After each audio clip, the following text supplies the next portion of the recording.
yesterday. Today we have with us Director of School of Health Sciences, Dr. Jaideep Nikam, and my yoga team, the coordinators of yoga, Shubham Ghonge, Paru Mokar, and Rashmi Ranade, madam. Now we begin today's session with a short prayer.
So we move to today's session.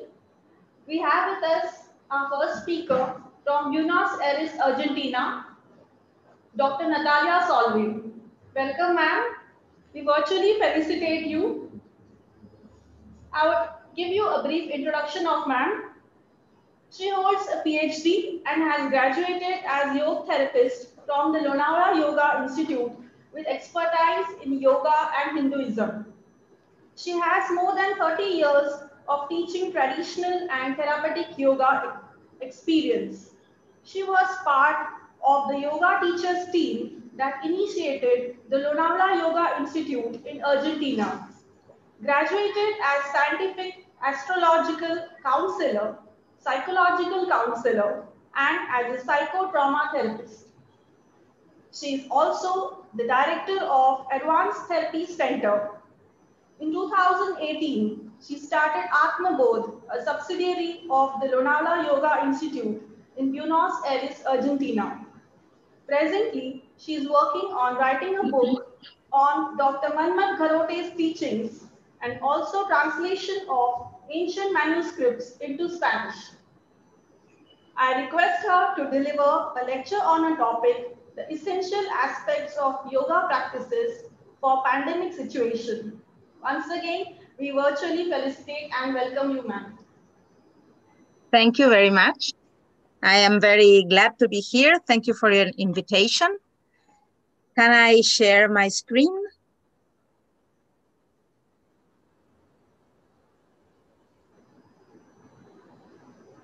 Here it is very early morning and I'm very happy to share some of my insights into yoga knowledge. This is a very vast subject, so we will just have a look on some of the essential aspects.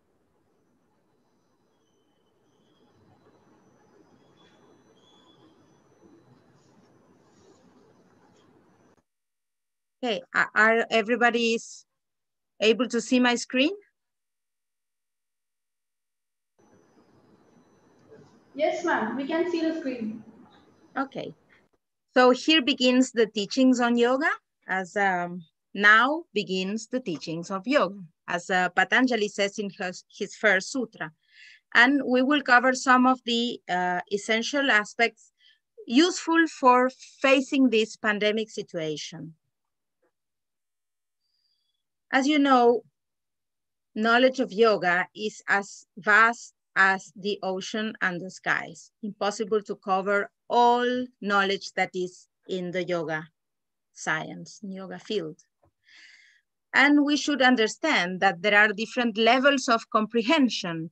We can have a more superficial knowledge on yoga, maybe to know what it is about, what do we practice, but there is a deeper level of knowledge, and that is why we practice and how to practice to achieve the results. And I will try to cover some of this deep knowledge on yoga. There are different paths. There are many paths in yoga. And I will try to develop some insight into Ashtanga or Patanjali's Ashtanga Yoga and Hatha Yoga. This different path leads to same destination. This destination is the condition of cessation of fluctuations of the mind or condition of inner peace. This inner peace could be increased into the samadhi condition, but once we reach its first step, chitta prasadana, the calm condition of the mind, we start experiencing the benefits of yoga. This is a theory Patanjali presents, and we must put this theory into practice. And why is yoga different from any other science? Because as my teacher, Dr. Manohar Garote says, it goes to the causal root of all disturbances. And this root is in the condition of the mind. The real cause of our disturbances is in the condition of our mind. When the mind is still, it can reflect as water in a pond, the self that lies within us. And with this inner self, there is wisdom. And with this inner self, there is no fear and there is no doubt. So all our problems, physical, mental, emotional, and even the way we see the world is caused by this lack of relationship with our inner self and this living between fear and doubt. When we say now begins the teachings of yoga or the knowledge of yoga, we have to have clear understanding of what is now for all of us now, what is now for humanity.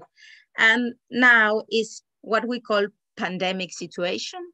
And pandemic implies multiple threats, different levels of threats we are facing with this pandemic. And of course, one level has to do with the viruses and also lockdown, because lockdown sometimes is as dangerous for our health, mental and physical, as the virus is. And this has to do with immunity. But also we have to face disturbances and problems in our social and affective life because of isolation and distrust. And materialistic support is falling apart. World economy is completely upside down. And at least in Argentina, this is my experiences. And in a spiritual level, we also face loss of hope and the loss of meaning of life. And all these four levels of the threat of the pandemic produce a strong stress condition that is now become chronic.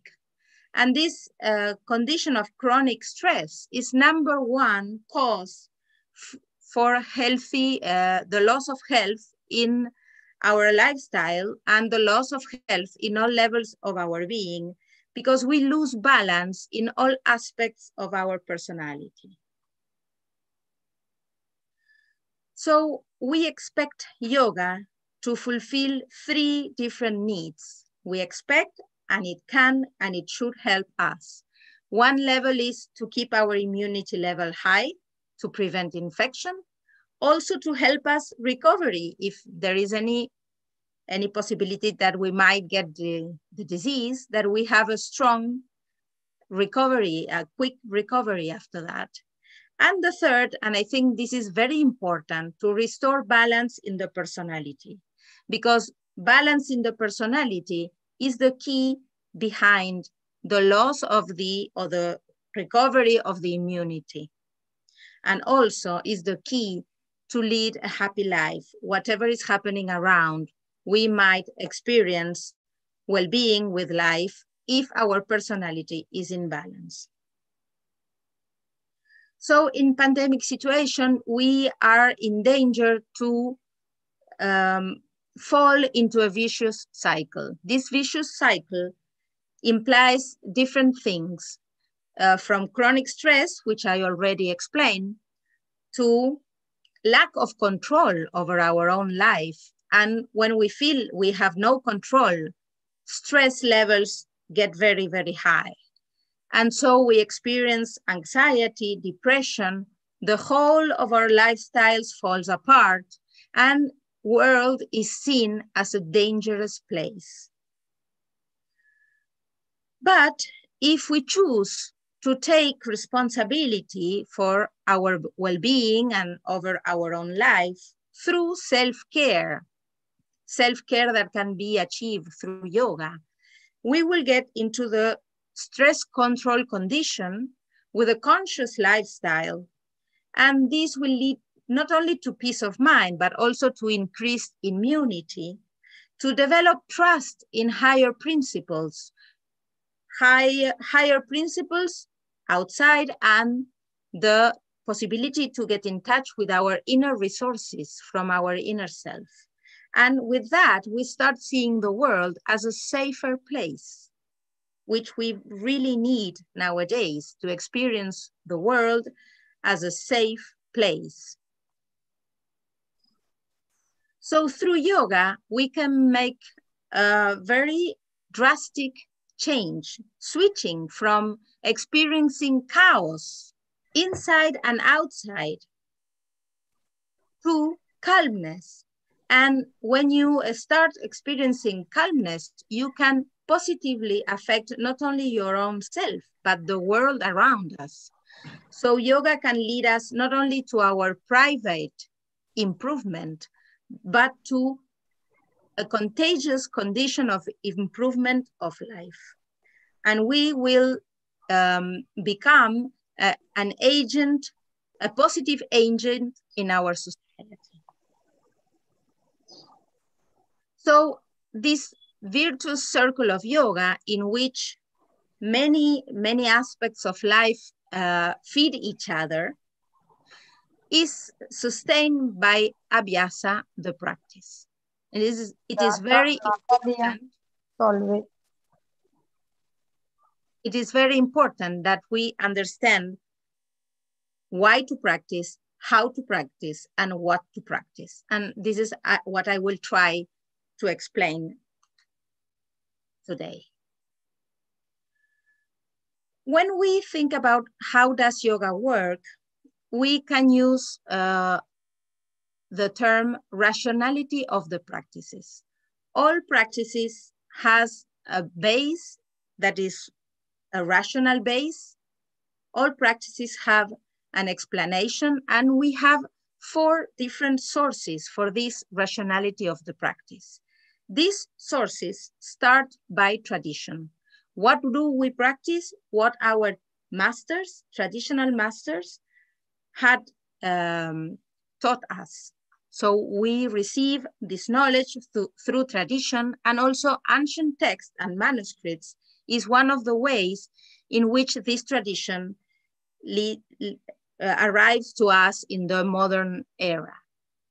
This tradition tell us what to practice, how to practice, and with this personal experiences in the practice, we achieve another level of knowledge, and that is intuitive knowledge. So we start experiencing and we start having knowledge from these experiences with the practice. And then we add a very important ingredient to this rationality of the practices, and that comes from modern science, because we need explanation for things and we need scientific explanation, and that can be integrated to the traditional knowledge and explain what we take faithfully from tradition in a rational way. But most important of all is, even if we get a perfect rational explanation about the practices, it is useless if we don't do the practice, if we don't stick to the practice regularly, faithfully. So we will see now about this rationality of the practices. I want to quotate my teacher, Dr. Manohar Garote, with a few sentences that can start opening our comprehension on Hatha yogic techniques. I will read. It is real that Hatha yoga practices start with the body, but they don't end with the body. Both body and mind must be taken care of. Health is not simply physical. Health is more mental than physical, and psychic disturbances are reflected in bodily disorders. There is nothing purely physical. There is nothing purely mental either. We are everything. The physical, mental, emotional aspects are together in us, and yoga has all these aspects. So we can say that all yoga practices are psychophysical in nature. Some seems more psychic and others seems more physical, but both aspects are always together. And I can explain this with the metaphor of the container-content relationship. You can see in this image two kinds of soap. You have liquid soap and you have solid soap. And these two different kinds of soaps need two different kinds of package. You cannot put the solid soap in the liquid soap package, and you can not put the liquid soap in the solid soap package. So this somehow tries to explain that our inner condition, emotional and mental condition, goes hand in hand with our physical condition. And it seems it is easier to handle our physical condition than to handle our mental and emotional condition. So Patanjali appeals to the contribution of the physiological to achieve the physiological, to achieve the psychological. And we will see the explanation modern science has to give about this link between the two aspects. So we say yoga has a therapeutical action. Why? Even though if we don't practice therapeutical yoga, all yogas, all traditional practices of yoga has a therapeutical action. Because when the mind reaches its stability and calmness, all the system improves, and we will see which is the relationship between all the levels of the being. Yoga has a holistic approach. That means it is applied to the person and not to the disease, as modern medicine is applied to the disease and maybe not to the whole of the person. And with the practice of yoga, you can achieve a cascading effect, because when you reach balance in the neuro-physiological system and the pranic system is restored, all the functioning of the body is clear up and disease is removed and healing is achieved. It's a cascading effect. You start changing one part and the whole of the system improves. How? It improves through the homeostasis condition. Homeostasis is the condition of balance at neurophysiological level, which allows all self-regulating processes to happen in the body. And with these self-regulating processes, the whole of the organism achieves stability, adjusting to the external conditions for better survival. And which is number one enemy to homeostasis? Stress. Chronic stress particularly is number one enemy of homeostasis. And how to restore homeostasis? We restore homeostasis through yoga practices as they trigger relaxation response. And we will see a little bit about stress and relaxation response. The best antidote for stress is relaxation response, because it is a condition that restores all the aspects that are losing balance due to stress. Particularly, stress causes the loss of calmness in the mind. And at the same time, this lack of calmness in the mind is the cause of stress. So there is a relationship, like a vicious circle, where our mind condition promotes stress, and at the same time, stress condition promotes lack of balance in the mind. And these disturbances in the mind are in the root of all the symptoms caused by stress. And all these symptoms can be experiences at different levels. You can have mind symptoms, you can have body symptoms, you can have emotional symptoms and behavioral symptoms. And with symptoms, it also implies different kind of illnesses that is more serious and more permanent than just symptoms like tension in the back or headache or minor symptoms of stress. What is responsible of this stress response? The autonomic nervous system. Stress is not bad in itself. Stress is a way we react when we face a dangerous situation. Either we decide automatically to run away, to flight, either we decide to defend ourselves and attack. There is also a possibility to react by freezing. This is a special stress condition. I will not get into it. We will stick to the fight or flight reaction, which is the more common response to stress.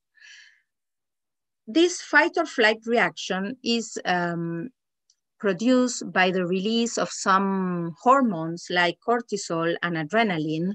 And this is a completely automatic response. There is no decisions about it. You cannot decide to be scared. You cannot decide to be angry. You cannot decide to become violent. It happens to you. And with this reaction that is spontaneous and voluntarily, you have many consequences, as the low immunity is one of the most serious consequences of stress nowadays. When you react with this stress response, many symptoms in the body appear as you prepare to run away, fly, or to attack and defend yourself, flight. As the increasing of the muscle tone, increasing of the breathing rhythm, increasing of the emotional upset, because you have to remember this situation and the emotions you experience to prevent this to happen again. So many patterns in our physical, mental, and emotional systems are provoked by stress. On the other hand, another branch of the autonomic nervous system, the parasympathetic nervous system, is responsible to restore the homeostasis with what we call the rest and digest response. This is a spontaneous response. When we are safe, when we are in an intimate situation, when we have a meal, there is a natural parasympathetic response. But This branch of the autonomic nervous system also can be helped by some voluntary actions, and we can develop the relaxation response. With this relaxation response, all the symptoms of stress are removed, immunity is increased, and all the aspects of the personality recover their balance. How is this parasympathetic nervous system activated? By the modulation of the vagus nerve. We will see a little further about this. We could track an evolution on the scientific research applied to yoga through the study of the parasympathetic nervous system.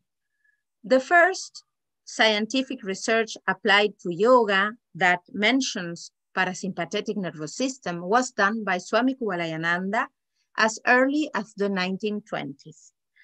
And he discovers that yoga was the only system of physical practices that was related to a parasympathetic activation. All other kinds of physical activities were related to a sympathetic activation. That's the other branch of the autonomic nervous system. So yoga has the tool, the ability to restore homeostasis in mind, body, and all our human nature. Later on, on 1975, another scientist from Harvard University, he discovered, or he developed his research on transcendental meditation, and he discovered the condition of relaxation response as a different condition apart from sleeping, hypnosis, or hibernation.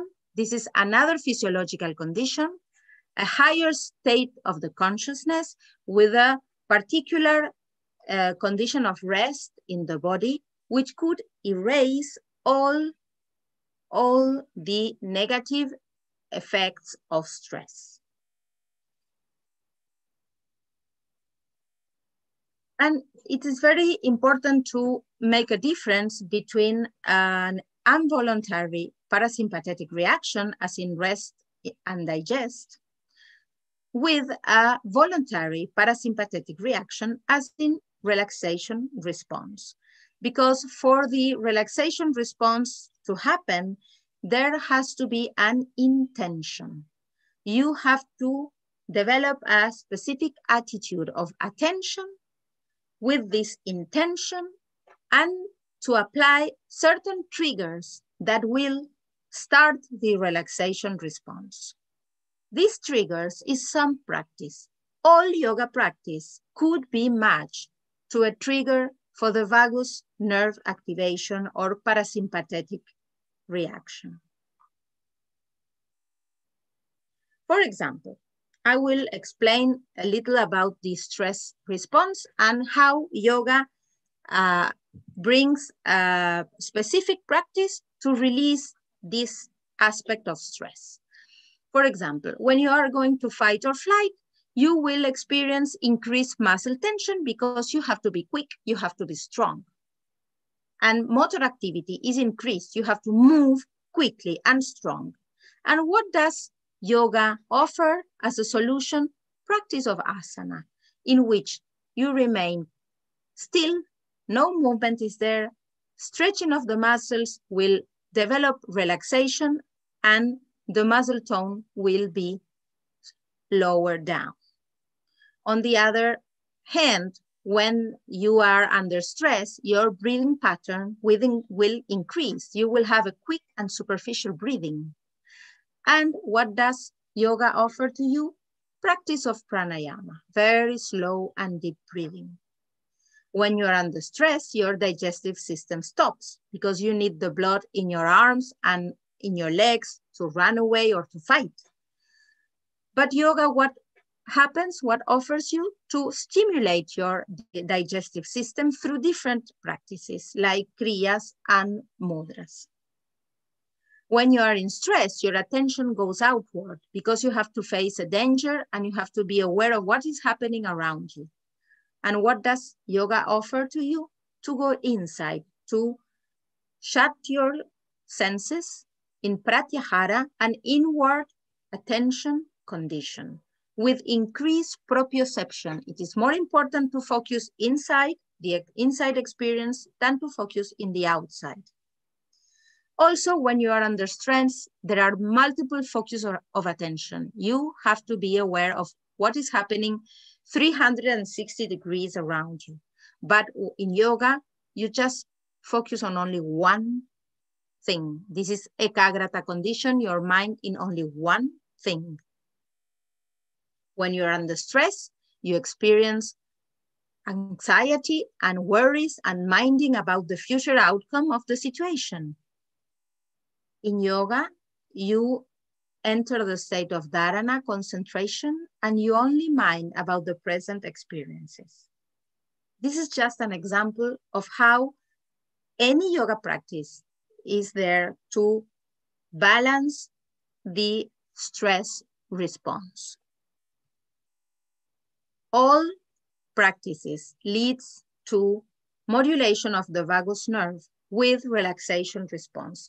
Here in this picture, I have chosen some of the practices, but even all other branches of yoga, as karma yoga, bhakti yoga, kriya yoga, they also work on this path, but not by manipulating the physical body, but by directly working on the mind condition and the quality of the feelings and emotions.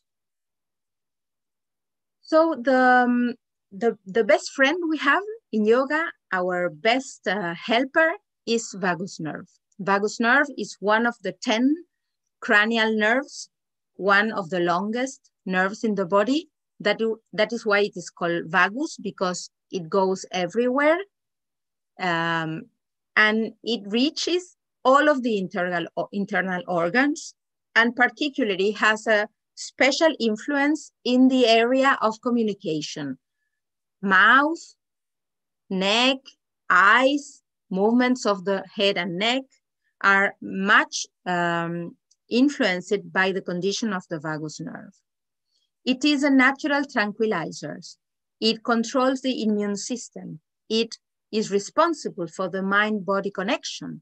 When we say in yoga, yoga is a way to keep in touch mind and body, is through this big highway of information. Vagus nerve take information from the brain to the internal organs and the other way around, from the internal organs to the brain. So by this, the functioning of this nerve, we have awareness of what is happening inside us and also outside us. We have what is called intuition. We can sense what is happening around us, not only by the 5 senses, but also by another sense that is called intuition.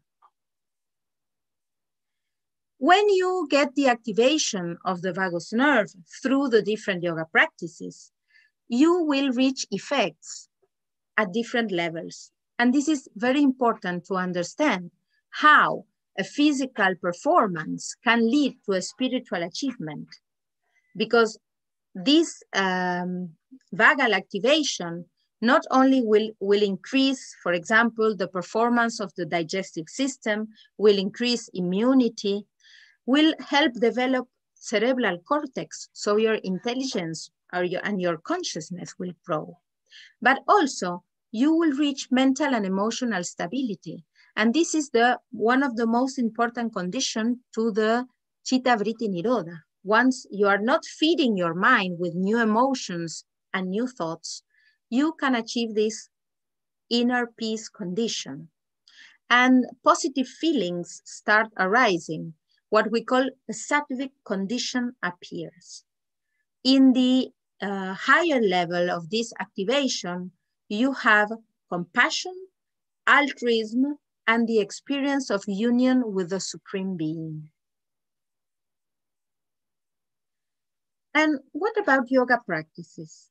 Because this explanation is very important, but how to properly activate the vagal tone, how to apply the yogic practices to reach these desirable effects. Well, yogic practices are about the control of the natural activities of mind, breathing, and body. And this you reach through the practice of different hatha yogic techniques as asana, kriya, mudra, pranayama. The practices are performed with the body, but the effects happens in the mind. Importance of asana. Asana is a very important practice, specifically nowadays, where we experience such higher amounts of stress. And asana is a very easy way to start your yoga path, because improvement in the experience of life is immediate. Through the practice of asana, well-being is experienced very, very fast.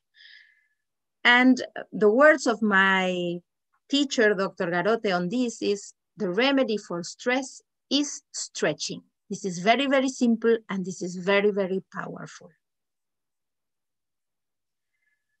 Asana should be as easy as to raise your arm.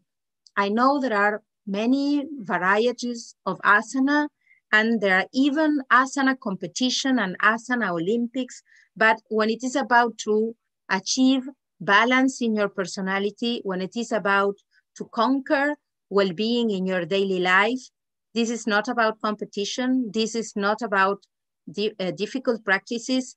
This is about making it easy. And ancient tradition and modern research agree both that there are 4 conditions that if you respect those 4 conditions, you could achieve relaxation response through the yogic practices. And that is, first, you have to settle in a calm and quiet environment, because you have to lower your defense mechanism. If you feel the atmosphere around is not safe, you will not lower your stress level and your attention level. Then you have to choose one focus of attention. When you practice asana, focus of attention should be in the physical experience.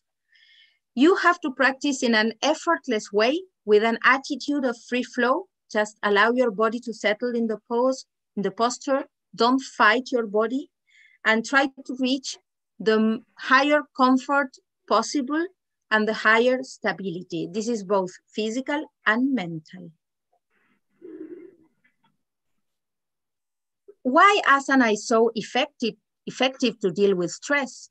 Because there is a vicious cycle that puts mental upsetting conditions to stimulate body muscle tone, and the other way around. When you feel your body is aching, you start getting worried and having fear about your health. So this is like a vicious cycle.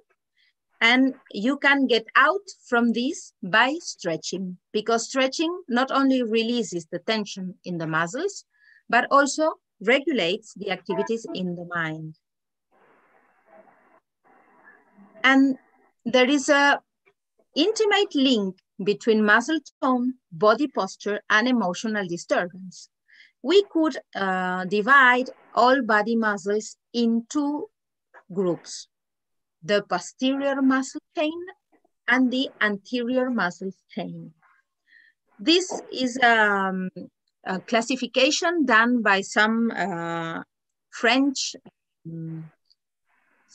scientist, which is called Thérèse Bertherat, and she worked very, very deeply on this subject, explaining different ailments in the body through the tension that is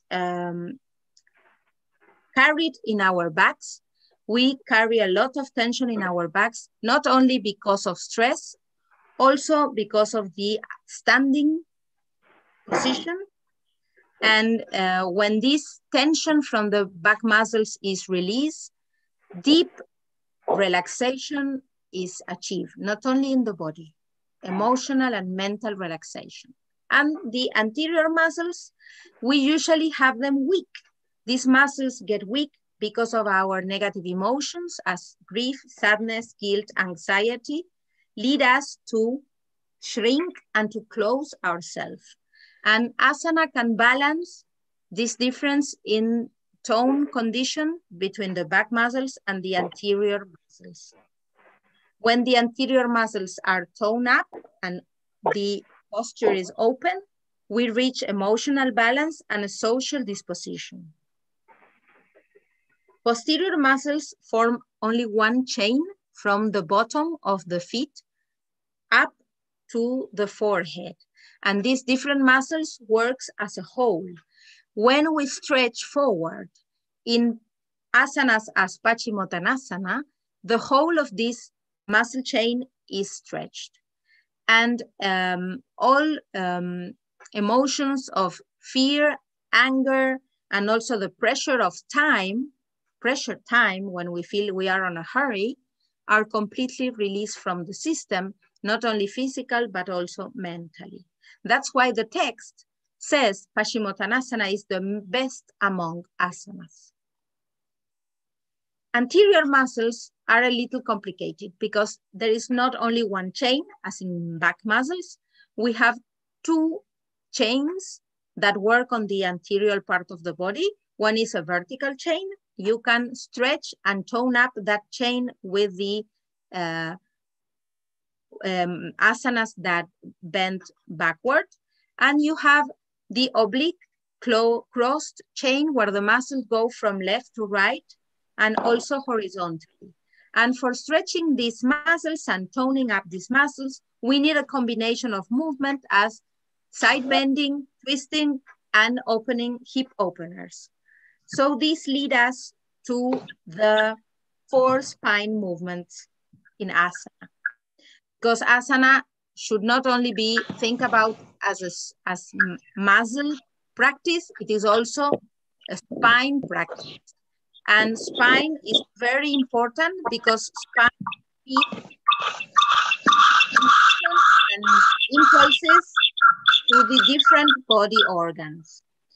We have 4 different spine movements, and in all balanced yoga practice, these 4 movements should be handled, at least with 1 asana per movement.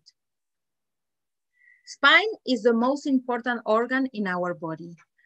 Many times we forget spine is not only bones, spine is the nervous system, and through the spine, all the regularity impulses to the organs are sent. So when the spine condition is proper, body functions perfectly. Also, the youth is more related to our flexibility of the spine than to the condition of our skin. Many of us think with creams and with aesthetic, we will look young, but really being young is related to the condition of the spine. There are another kind of asana which is not related to stretching, and those are balancing poses, are inverted poses. And even though the stretching aspect of this asana is not important, the mechanism by which this asana work also trigger relaxation response, also balance the autonomic nervous system and the condition of the mind. Especially balancing posture works on peace of mind and concentration. And we have to remember that inverted poses have a doses of balancing also. Particularly in the inverted poses, there is an effect you can achieve on the autonomic nervous system through the stimulation of the diaphragm. The diaphragm is a muscle, the main muscle for breathing.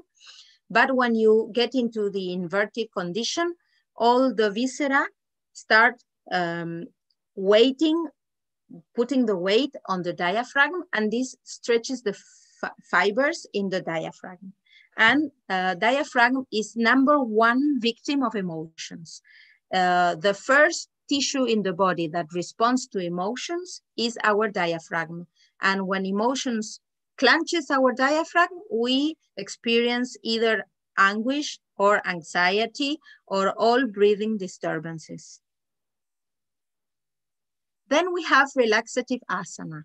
And nowadays with modern yoga practice, some people completely forget about relaxative asana.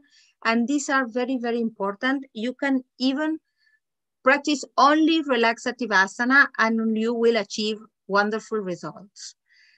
Relaxative asana, you can have lying on your stomach as Makarasana and traditional Shavasana, the corpse pose.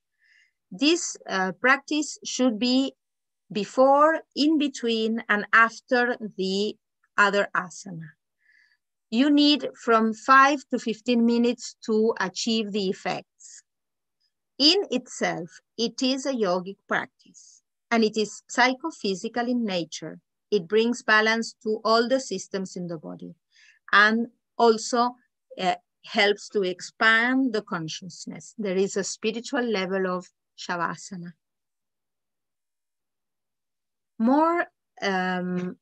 A little more complicated practices are Kriya, Bandha, and Mudra, and sometimes not very well known, because you can make it really easy. If you really know how to practice this Bandha, Mudra, and Kriya, it can be as easy as asana or even more easy.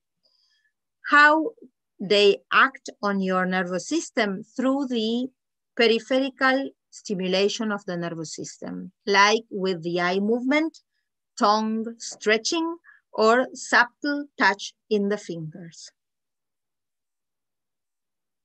And we come to the most important practice in yoga, that is pranayama. And pranayama is important because breathing pattern, it's a bridge between the mind and the body. Breathing is considered the most important activity in yoga. I will not get into pranic explanation on breathing. We will only work on this relationship between the breathing pattern and the emotional condition. In your breathing pattern, when accent is on inhalation, that is that your inhalation is stronger than your exhalation, there is emotional unrest, like in anxiety. But when the accent is put in the exhalation, that is that your exhalation is longer than your inhalation, there is emotional well-being, or you will reach emotional well-being. Because as you see in this image, crying has a long exhalation, and you couldn't say that crying is well-being, but after crying, you feel better. Laughing also has prolonged exhalation. Singing has prolonged exhalation.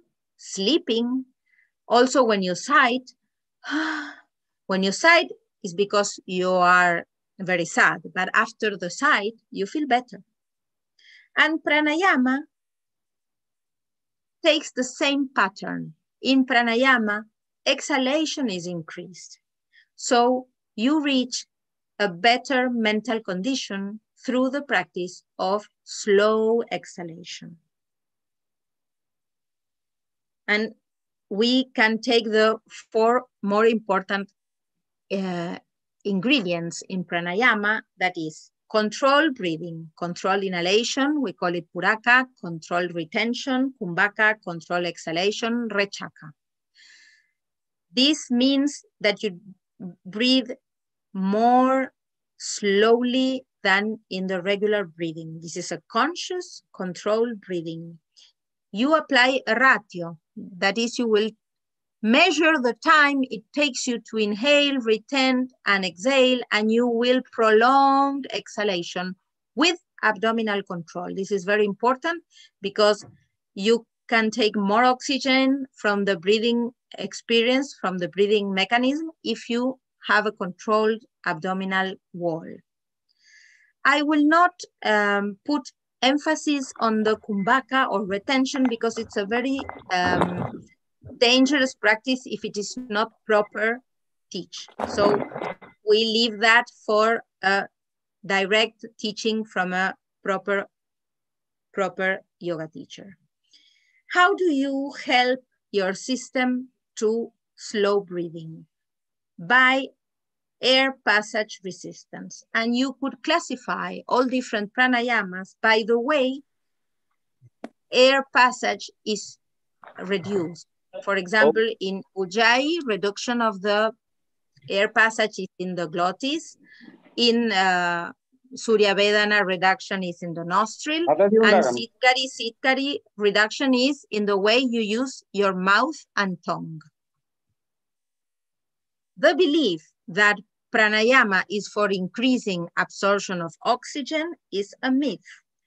Pranayama works by exposure of your receptors, chemical receptors, to carbon dioxide. And by this exposure, the system believes there is lack of oxygen. That is not true. There is no lack of oxygen.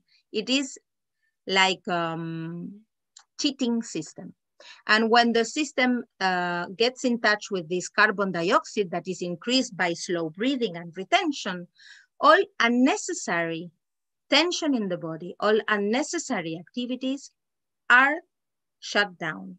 So your mental activities drop and your physical tension drops. And that's how through pranayama, you can get into a higher state of consciousness and deep meditation.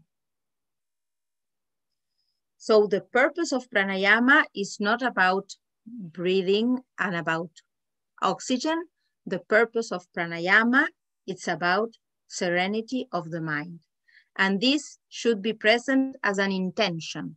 In the practice of pranayama, it is included that you have the purpose to reduce your mental disturbances. And what about meditation? Meditation, because I didn't mention meditation as a practice, because I consider meditation is a condition you achieve through the practice. Different yogic practices, as I have presented, open the door to meditation. They lead your system to a condition, a platform where meditation can be built. With a regular, simple practice of asana, mudra, and pranayama, you can reach effects much more positive for you than to be struggling, trying to get into a meditation you cannot achieve. So meditation is done. It is not done, meditation, it happens.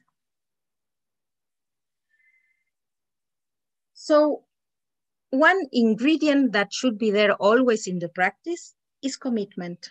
If we don't commit to our practice, no miracles will happen. Yoga cannot help if you don't help yourself. No one can practice in your place, only you can practice for yourself. And this practice must be carried along a very long time with continuity.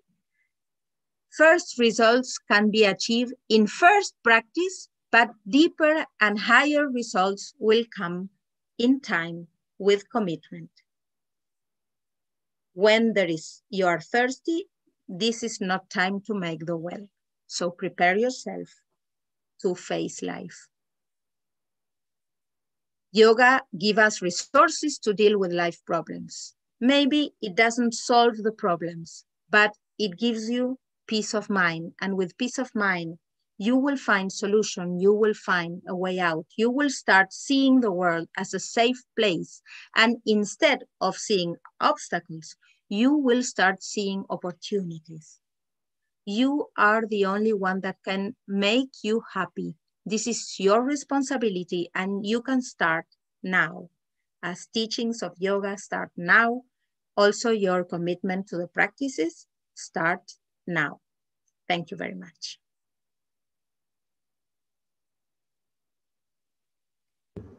I am willing to answer any question if there is any doubt about the presentation. Thank you, ma'am. I would like to ask, uh, you use such a practices and scientific view about of yoga. So I would like to ask one question. You says stress about of stress. So how to how ourselves happy ending of the day with the practice of yoga. So over all over day we do many works and many things that unveil our thoughts, and through to yoga we go at peace, at a level of peace. But sometimes end of day we think lot of things, but we cannot relate ourselves with that things. To through to yoga, how can we take ourselves at the place of peace? Well, first of all, yoga has to be practiced regularly. Yoga, you could use it as a rescue tool when you are upset or down.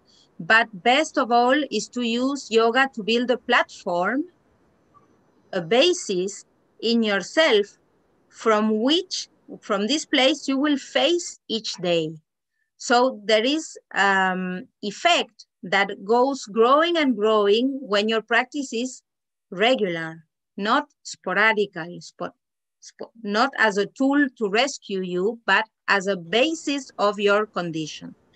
But you have to take all aspects of yoga with you, not only the psychophysical practices I presented. You can also work with what we call Bhavana Yoga, and Bhavana Yoga is to teach yourself the best way to think and feel and to react to life situations. And for that you have Yama, Niyama, that will shape your attitude. And also you have the 4 virtues in Patanjali: compassion, happiness, joy, and indifference. And I think indifference is, it's a resource, it's a tool that has too little publicity, and it has to be applied more. Indifference is not to react toward things like, it's a healthy indifference. It's not you are evil, you are mean, and you don't care about others. It's just some things you cannot change. So just you have to accept and go on with your life. Is this an answer for you? Yes, ma'am. Thank you so much. Thank you, ma'am. Any other question?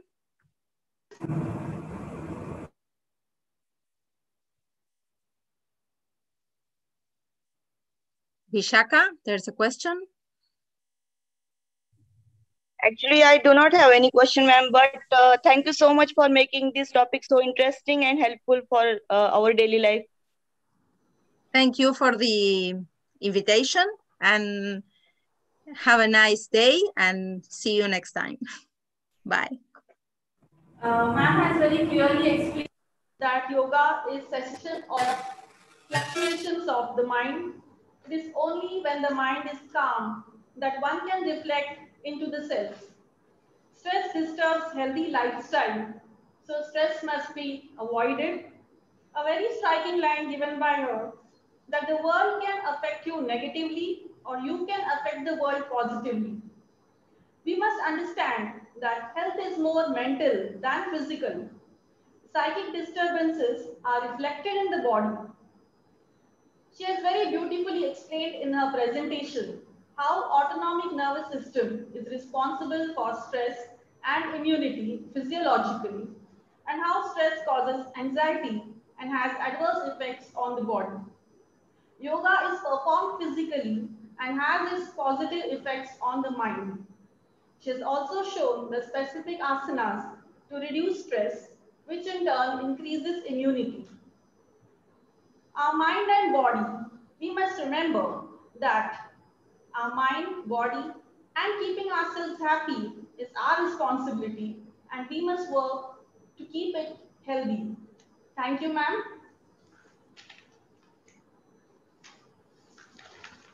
We now move to our next lecture for the webinar by Dr. Manmat Garote. I request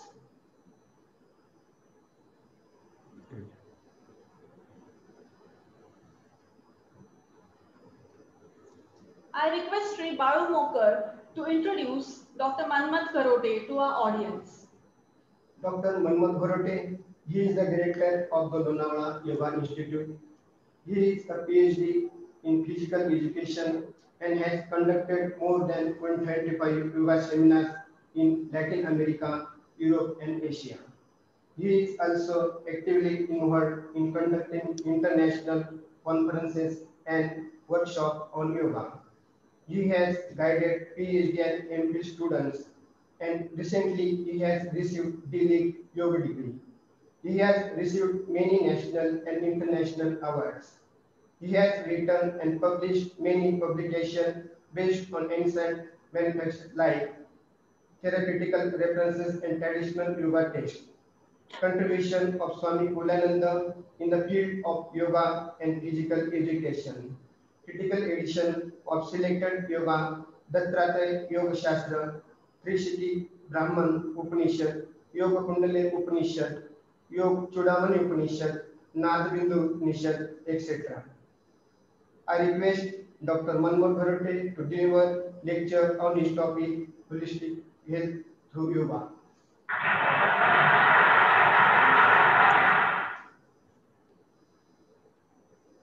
We virtually felicitate and welcome you, sir.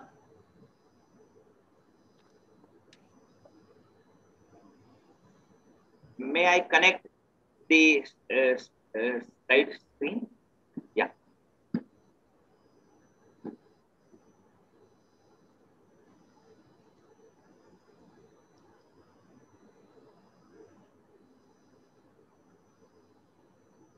Shri Gurubhyo Namaha.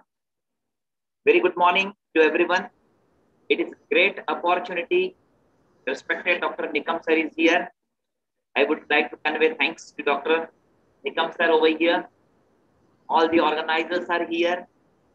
First of all, I would like to convey congratulations for organizing such a beautiful seminar, webinar over here.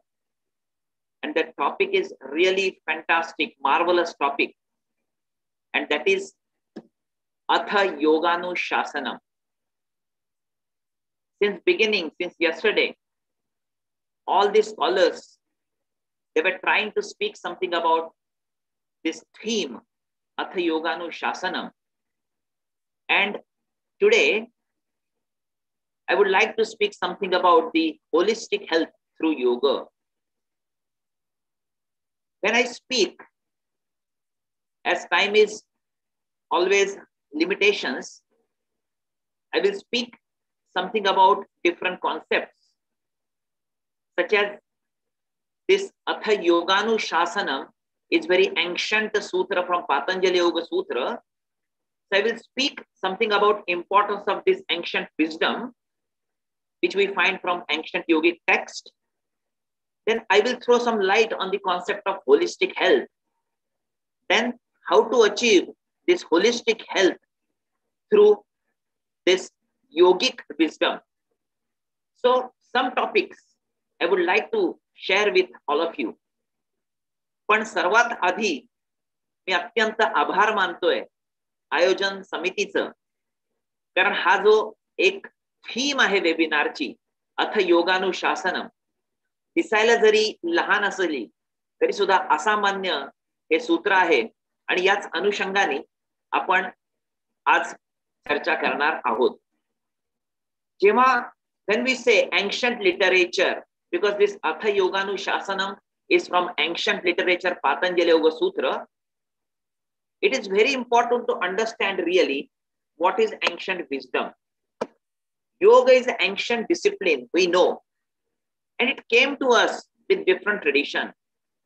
प्रत्येक पंथानी संप्रदायामुळे हळूहळू प्रत्येक कालखंडात हा योग विषय आपल्यापर्यंत आला आणि हे जे एन्शंट योग आहे जो आमच्या सत्पुरुषांनी शोधला आणि तो आमच्यापर्यंत आला आणि त्यामुळेच आज आम्हाला योग विषयाचं खरं स्वरूप काय हे कळतंय. आणि हे सर्व ज्ञान सत्पुरुषांनी जे लिहून ठेवलं ते जुन्या हस्तलिखितात लिहून ठेवलं आणि या जुन्या हस्तलिखितामुळेच आपल्याला आज कळतंय योग म्हणजे काय. आणि या हस्तलिखितामधूनच जे महर्षी पतंजलींनी, याबद्दल मी जास्ती बोलणार नाही कारण कालपासून प्रत्येक वक्त्यांनी याबद्दल सांगितलेलं आहे. तर अथ योगानुशासनम हा पहिलं सूत्र जे पातंजल योग सूत्र या जुन्या 2000 वर्षापूर्वी लिहिलेल्या पतंजलींच्या एका हस्तलिखितात आपल्याला हे सापडतंय. याचा अर्थ काय तर प्रत्येकाने सांगायचा प्रयत्न केला. What is the meaning of अथ? The first term is very important. अथ मीन्स नाव. पण सर्वात महत्वाची गोष्ट म्हणजे जुने जेवढेही ग्रंथ तुम्ही बघाल, हस्तलिखित बघाल, त्यामध्ये सुरुवात ही मंगलाचरणातून होत असते. उदाहरणार्थ श्री गणेशाय नमः, श्री सरस्वते नमः, श्री गुरुभ्यो नमः. पण हा जो जुना ग्रंथ असला तरी या ग्रंथाला मंगलाचरण नाही पण सुरुवात मात्र अथ पासून केलेली आहे. Why Patanjali started with Atha? The meaning of Atha is now. आपण सामान्य भाषेत पण जेव्हा म्हणतो की बाबा रे आता कामाला सुरुवात कर, at least you now perform this, याचाच अर्थ काहीतरी गोष्ट आम्ही अशी करतोय जी मनुष्य जन्मासाठी उपयोगी नसावी पण आम्ही ती उपयोगी आहे असं समजतोय आणि दुर्दैवाने वेळ तर घालवत नाही ना, असा कुठेतरी एक प्रश्न निर्माण झालाय. म्हणून पतंजली म्हणतात की आता आजपर्यंत तू जे काही केलंस ते ठीक होतं पण आता तरी नाव यू स्टार्ट योग अनुशासनम. आणि म्हणून हे जे सूत्र आहे ते महत्वाचं आहे. दुसरा भाग, जुन्या काळामध्ये जेव्हा शिक्षक विद्यार्थ्यांना, गुरु विद्यार्थ्यांना शिकवायचे तेव्हा मुख्यत्वे काय व्हायचं, तेव्हा पुस्तकं नसायची, फक्त ओरल ट्रेनिंग असायची. It was just like an oral training in the ancient era. But then what happened? The knowledge began to increase. And then it is very difficult for the students more remember such concepts. And due to that, all the ancient seers, they invented all the sutras in condensed form. They started writing everything in condensed form. आणि सूत्र रूपात लिहायला त्यांनी सुरुवात केली. What is sutra? Sutra means consists of few words, easy to remember, but difficult to understand because due to less terminologies, it is very difficult to get exact meaning. आणि म्हणून योग विषयाची जी सूत्र आहेत ती पाठ तर होऊ शकतायत पण लक्षात राहतायत पण त्याचा अर्थ मात्र समजणं अत्यंत अवघड होतंय. आणि दुर्दैवाने आज आधुनिक काळामध्ये योग विषयाबद्दल जे काही गैरसमज आहेत त्याची कारण हीच की आम्हाला सूत्रांचा वरवरचा अर्थ माहितीये पण आतला अर्थ माहिती नाही. या संदर्भात शेवट आपण थोडीशी चर्चा करणारच आहोत कारण हा प्रश्नच एन्शंट विजडमच्या संदर्भात आहे. Because the topic is related to ancient wisdom of yoga. If it is an ancient wisdom, the simple question is that what is the need of this ancient knowledge in modern era? कारण दोन्ही कालखंड जर वेगळे समजले तर प्राचीन ज्ञान आज आधुनिक काळात का आवश्यक आहे? And we have to understand this answer. जर आम्हाला या प्रश्नाचं उत्तर पाहिजे असेल तर आपल्याला सगळ्यात पहिले आधुनिक काळ काय आहे हे कळलं पाहिजे. Or we have to understand what is modern era. So let us try to understand what is modern era. Then only we can understand why yoga is very important in this modern era. So let us try to understand what is modern era. What is modern era? In modern era, there is a great imbalance between external situation and our own lifestyle. बाहेरची परिस्थिती वेगळी आणि आपली आंतरिक परिस्थिती वेगळी. कारण बाहेर समाधान दिसतंय पण आत समाधान दिसत नाही. And due to that there is disintegration. एक समन्वय कुठेतरी गडबडला आहे आणि त्यामुळे we are restless both internally and externally. बाहेर प्रत्येक सुख दिसतंय आम्हाला.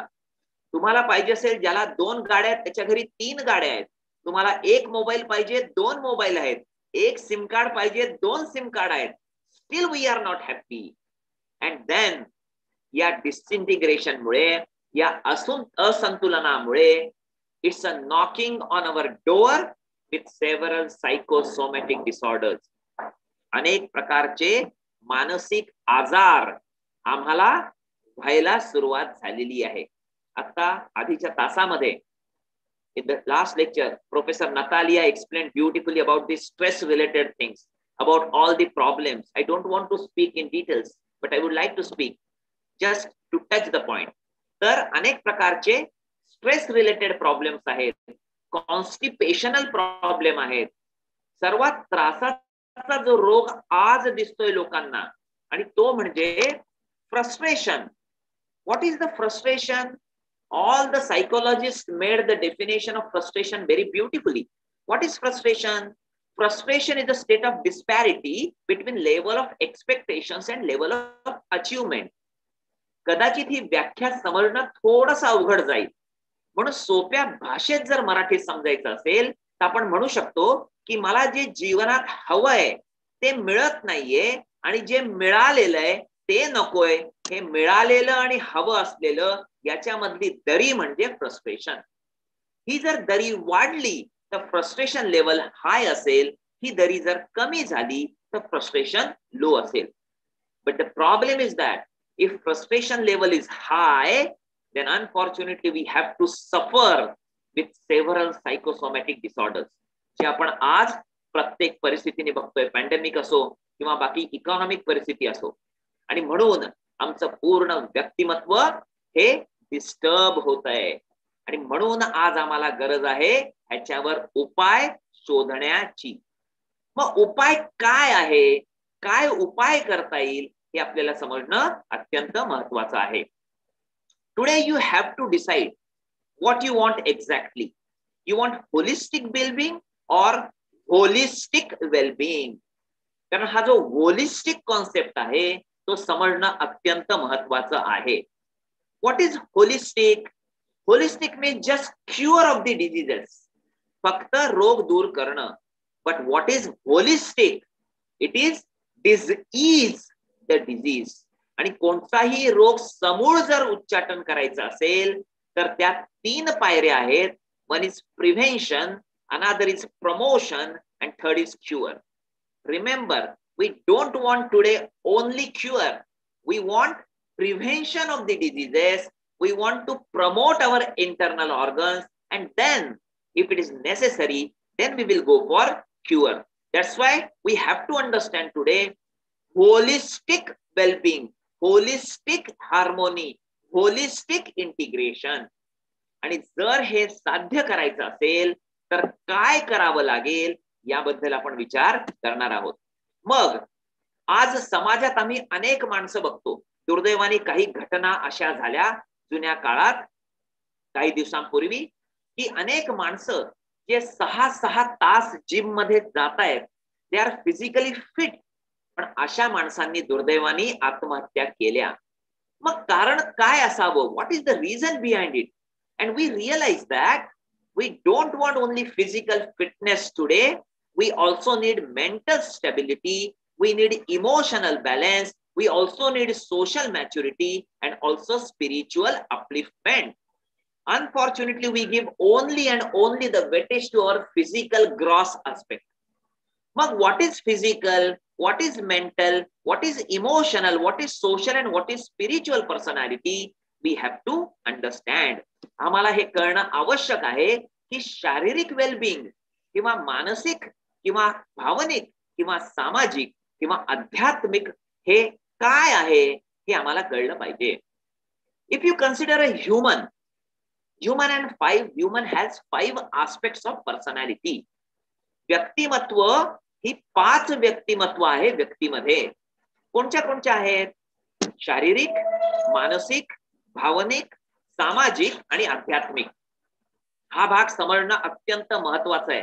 अन्यथा जन्मभर जरी योग करत राहिलो तरी सुद्धा आम्हाला कळणार नाही कशासाठी आम्ही योग करतोय.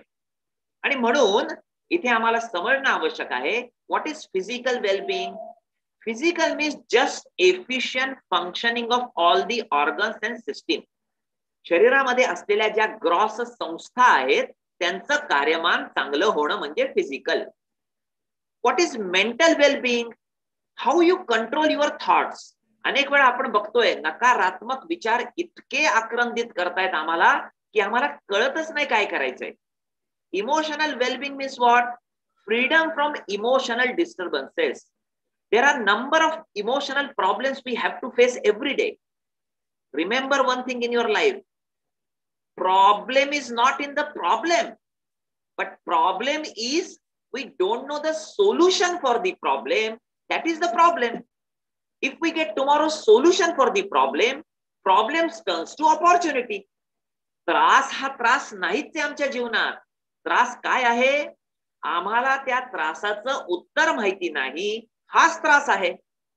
ज्या वेळेला त्रासाचं उत्तर आम्हाला कळेल तेव्हा तोच त्रास संधी बनेल.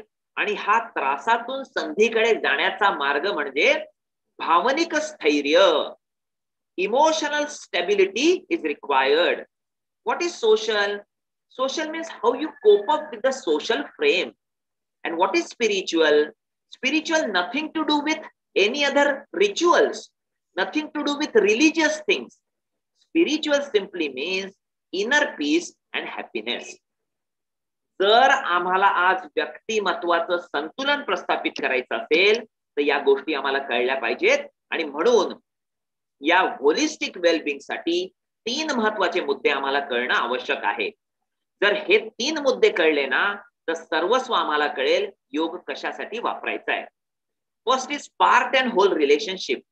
Second is relationship between different parts.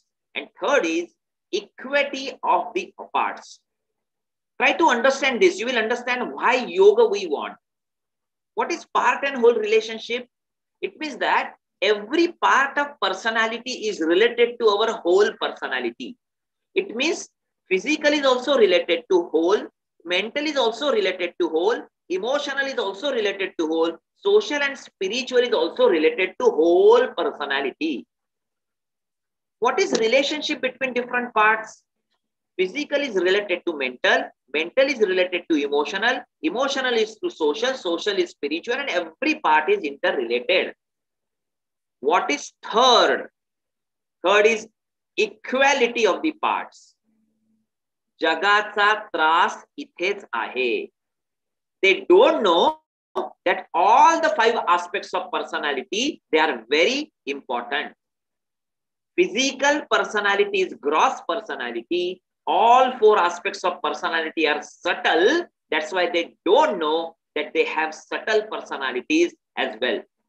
I was very happy when yesterday VC sir started his speech and he told that yoga is not only for the physical aspect, but it is more mental and emotional.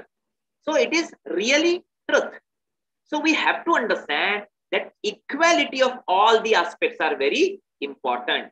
आणि मग जर असं असेल तर 5 मिनिटात हा जर विषय कळला असेल तर माझं व्यक्तिमत्व संतुलित का होत नाहीये. मी जन्मभर योग करतोय तरी होत नाही. याचं कारण काय? And the reason is our mental state. If our mental state is disturbed, then whole life is disturbed. What is life? Life is nothing but mind game. आयुष्य काय? फक्त मनाचा व्यापार आहे. ज्या क्षणाला तुम्ही मन जिंकलं त्या क्षणाला तुम्ही you are master of the mind. Today you have to understand one thing very clearly. You are slave of the mind और you are master of the mind. हे तुम्हाला आज ठरवायचंय. जर मनाची स्थिती ही डिस्टर्ब असेल, अस्थिर असेल तर त्याचा परिणाम व्यक्तिमत्वाच्या 5 पैलूवर होऊ शकतोय. मग योग का? Yoga is not only physical acrobatics जे लोक समजताय दुर्दैवाने आज.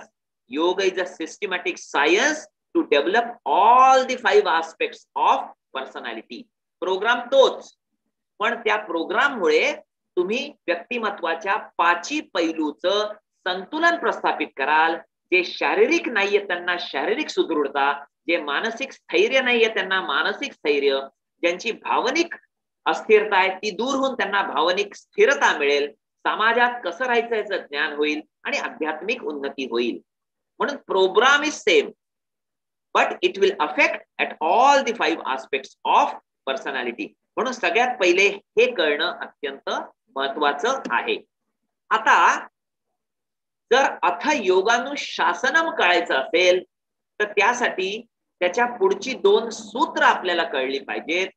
आणि ही 2 जी सूत्र आहेत ती कालच्या लेक्चरमध्ये आणि त्याच्याही म्हणजे पहिला लेक्चर जो रिस्पेक्टेड अरविंदजी यांनी सांगितलं स्पष्टीकरण, त्यानंतर याद्रँको मिक्लॅक यांनी सांगितलं, म्हणून यावर पण मी जास्त बोलणार नाहीये, पण थोडीशी माहिती I would like to share with all of you.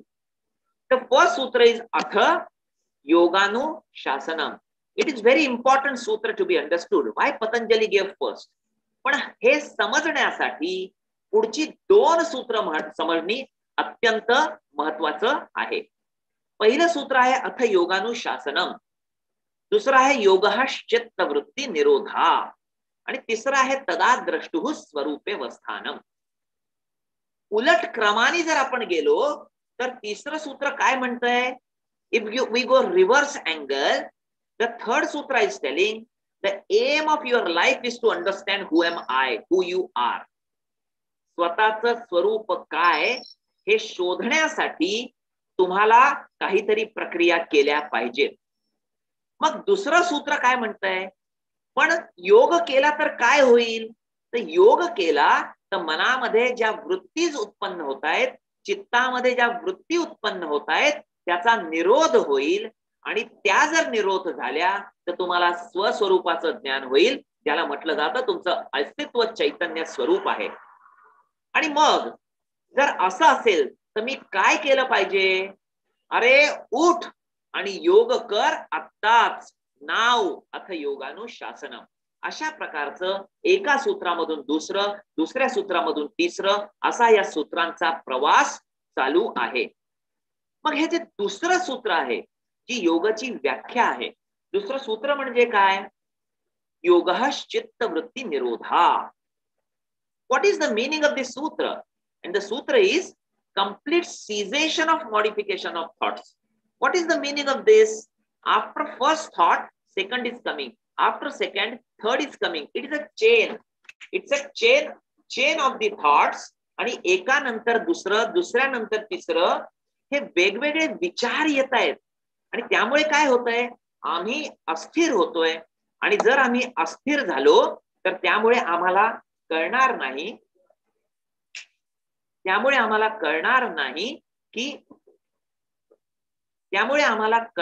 नाही की आमच्या जीवनाचा खरा उद्देश काय आहे.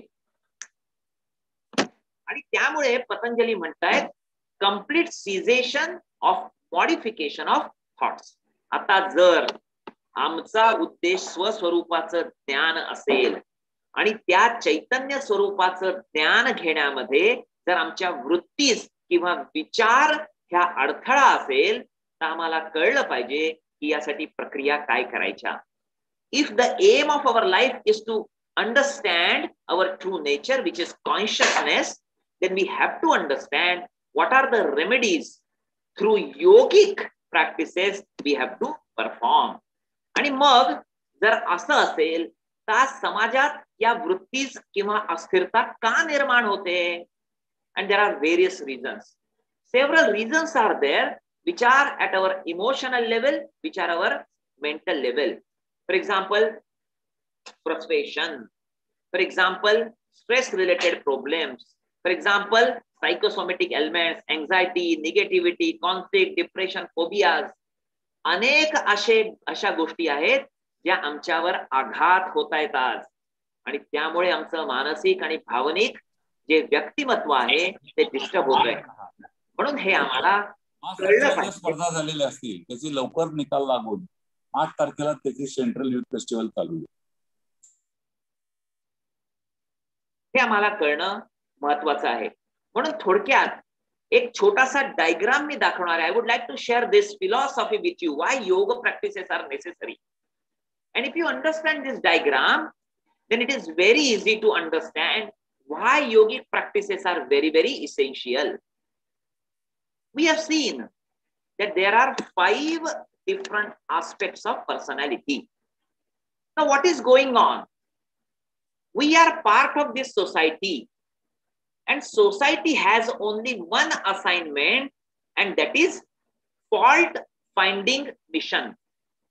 सोसायटीकडे एकच काम आहे आणि फक्त आमच्या चुका बघणं आणि त्या समाजात घडणाऱ्या घटनांमुळे आमच्या भावनिक पातळीवर एक प्रकारचा ताण निर्माण करणं. Now what is going on? Constantly problems are hammering going on our emotional level. Up to certain level, we know how to cope up. Then what happens? After some time, our emotional level is totally full and we don't know what is to be done. आम्हाला कळतच नाही की भावनिक व्यक्तिमत्व इतकं अस्थिर होतं की यापुढे एखादी गोष्ट आम्ही सहनच करू शकत नाही आणि मग आम्हाला माहितीच नाही काय करायचं. Then what we do? This body is beautiful machine made by divinity. आतल्या आत भावनिक पातळीवरचा ताण आम्ही त्याच्यापेक्षा खालच्या पातळीवर शिफ्ट करतो आणि खालची पातळी म्हणजे mental. Now what is going on? The problem is at emotional level, shifted to mental level. But still hammering is going on from the society. Then what happens? Now our mental level is also full and we don't know what is to be done. भावनिक पातळी तर पूर्ण भरलेली आहेच, मानसिक पातळी पण full झालेली आहे, पण आम्हाला हेच शिकवलं नाही आजपर्यंत की यावर उपाय काय करावा. आणि आतल्या आत शरीरामध्ये आता तिसरी पातळी निर्माण होते. The problem which is at emotional level, the problems which are at mental level shifted to our lower personality which is physical personality. Try to understand.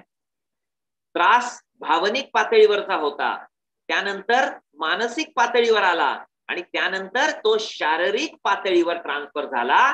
पण शारीरिक पातळीवर ट्रान्सफर झालेला प्रॉब्लेम नसून it is just the symptom of the problem. The transformation of the problem from emotional to mental, but only symptoms are transformed to physical level, and that's why problem is still at mental and emotional level. अजूनही त्रास कुठे आहे?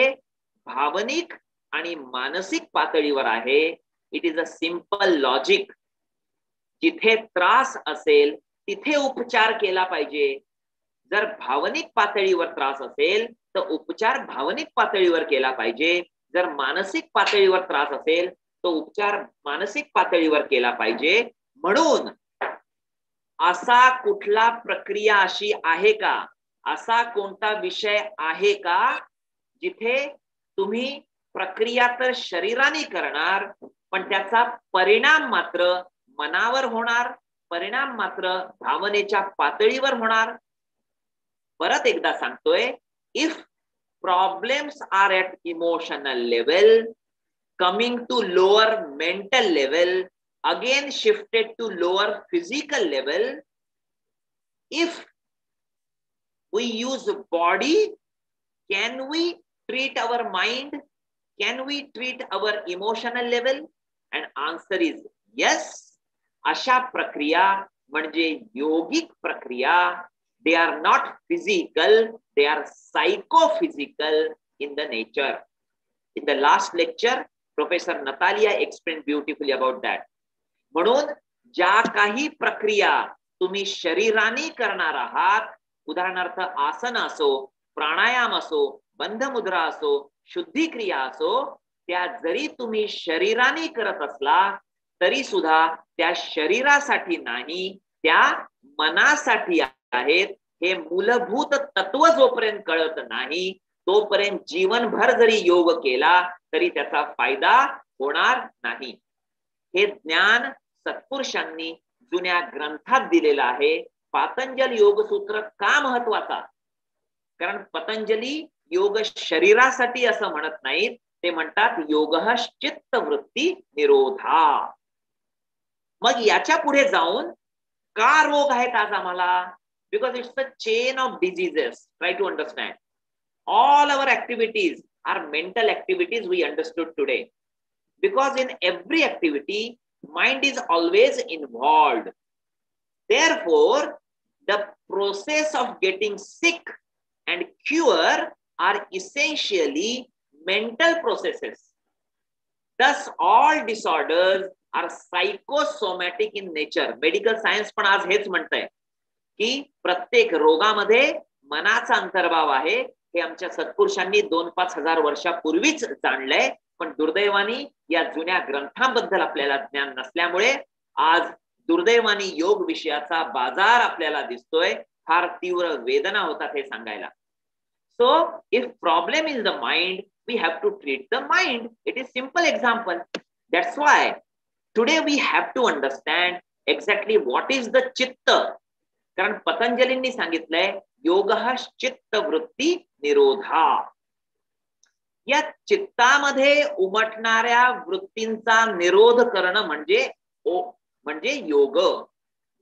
तर हे समीकरण असं असेल, if the definition is complete cessation of modification of thoughts, then we have to understand this definition very clearly. What is chitta? And chitta has 5 different levels. If you understand this, you will understand why you are practicing yoga. Chitta has 5 different levels. First is Kshipta, Moodha, Vikshipta, Ekagra and Niruddha. Now try to understand exactly what is going on with us here. Now, if you consider this circle as your mind and all the arrows as like a thoughts, how you judge this person? Can you judge this person as a very stable person? Definitely no, because number of thoughts are coming. They don't know what is to be done. Can you say this is yoga chitta vritti nirodha? Definitely not. That's why this stage, which is the first stage of chitta, which we always face, is kshipta state. Then comparatively Kshipta, Moodha is better because at least thoughts are in one direction. But again, Patanjali is telling Yoga Chitta Vritti Nirodha, complete cessation of modification of thoughts. Vichar पूर्णपणे थांबले पाहिजेत.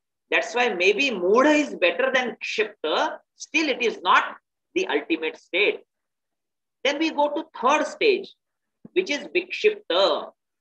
Comparatively, Kshipta and Moodha, Vikshipta is better. But again, it is not matching with the philosophy of Patanjali, and that is Yoga Chitta Vritti Nirodha. Then, the fourth stage of our Chitta is Ekagrata. Maybe this Ekagrata is good, comparatively Kshipta, Moodha and Vikshipta.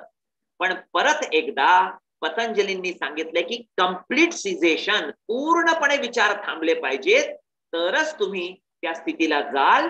कारण एक जरी विचार असला तरी त्या एकामधून 2, 4, 5, 10, 20, 50, 100 असे विचारांची एक मालिका निर्माण होते.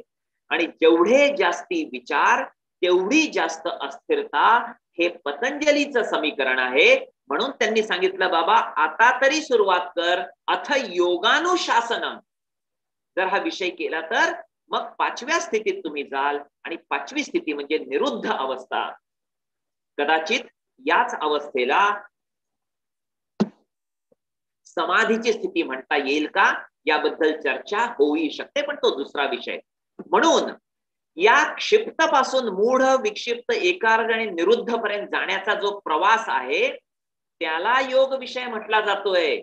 आणि ज्या काही प्रक्रिया योग विषयात तुम्ही करताय, मग यम असो, नियम असो, आसन असो, प्राणायाम असो, बंधमुद्रा, शुद्धिक्रिया, धारणा, ध्यान असो, किंवा कोणत्याही प्रकारचा योग असो, मग तो भक्ती असो, कर्म, ज्ञान, मंत्र, लय, हट, नाद, कोणताही योग असो, कशासाठी केला चालतोय? तुम्ही जर म्हटला 2 किलो वजन कमी करण्यासाठी, तर it is a bye product, ह्याचा उल्लेखही येत नाहीये. तुम्ही जर म्हटला फॉर अटिव फ्लेक्झिबिलिटी, याचा संदर्भही येत नाही. It is just byproduct at physical level.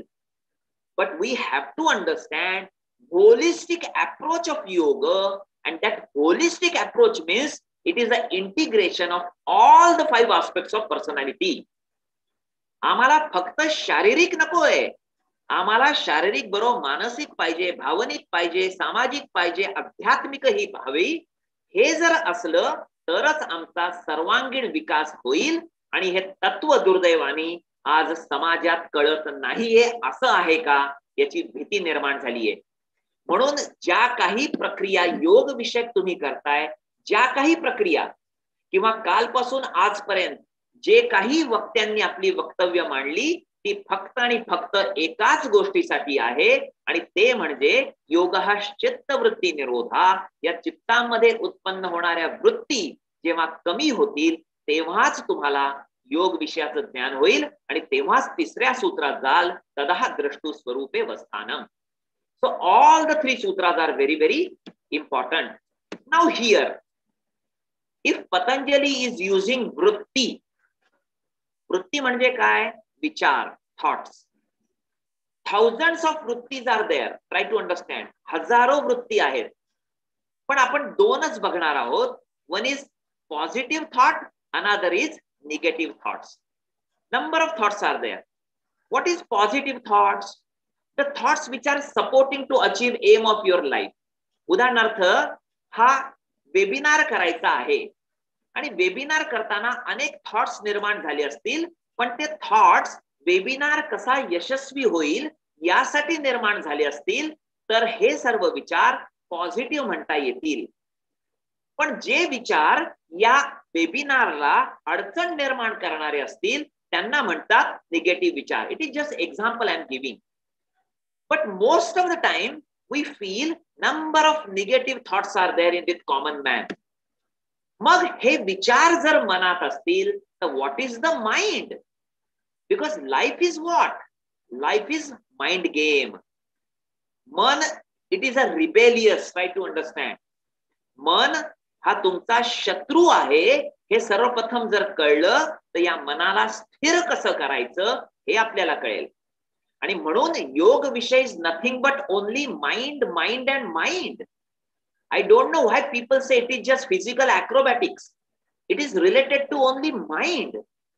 If it is that so, we have to understand what is mind. Mind is like a beehive. मन हे मधमाशाच्या पोळ्यासारखं आहे. आणि जसं पोळ्यांमध्ये वेगवेगळे कंपार्टमेंट असतात, तसे समजा मनामध्ये कंपार्टमेंट आहेत. And what happens? All the sense organs, they run extrovert and they collect the information and dump in the mind. मनामध्ये ते जमा करतात आणि मग प्रक्रिया चालू होते. त्रासाची प्रक्रिया कुठे चालू होते हे मी सांगतोय. Information picked up by the senses, then pass on to the mind, then give rise to the thoughts, which result the emotions, and emotion leads to feeling. पुन्हा एकदा लक्षात द्या. Information picked up by the senses, they run extrovert always, and they collect the information and pass on to the mind, then give rise to the thoughts, which results in the emotions. भावना, विचार, विकार, वासना सर्व कुठून तयार होत आहे? या collection मुळे तयार होत आहे. आणि मग काय होतं? जर आपलं मन सर्वस्व नकारात्मक भावनेनी भरलं असेल आणि जरीही बाहेरचं वातावरण अत्यंत सुंदर असेल, तरी ती व्यक्ती नकारात्मक स्थितीत जाते. आणि जर नकारात्मक स्थितीत गेली, भले ती स्वित्झर्लंड मध्ये का असेना, सौंदर्य सुंदर का असेना, ती व्यक्ती अत्यंत उदास, गिल्टी, बोर्ड, हेटफुल ह्या सर्व गोष्टी त्यामध्ये असतात. Whereas if you have positive thoughts, then maybe any damn situation would be outside of your house. Outside of you, you are always joyful, excited, happy, satisfied. So it is, life is mind game.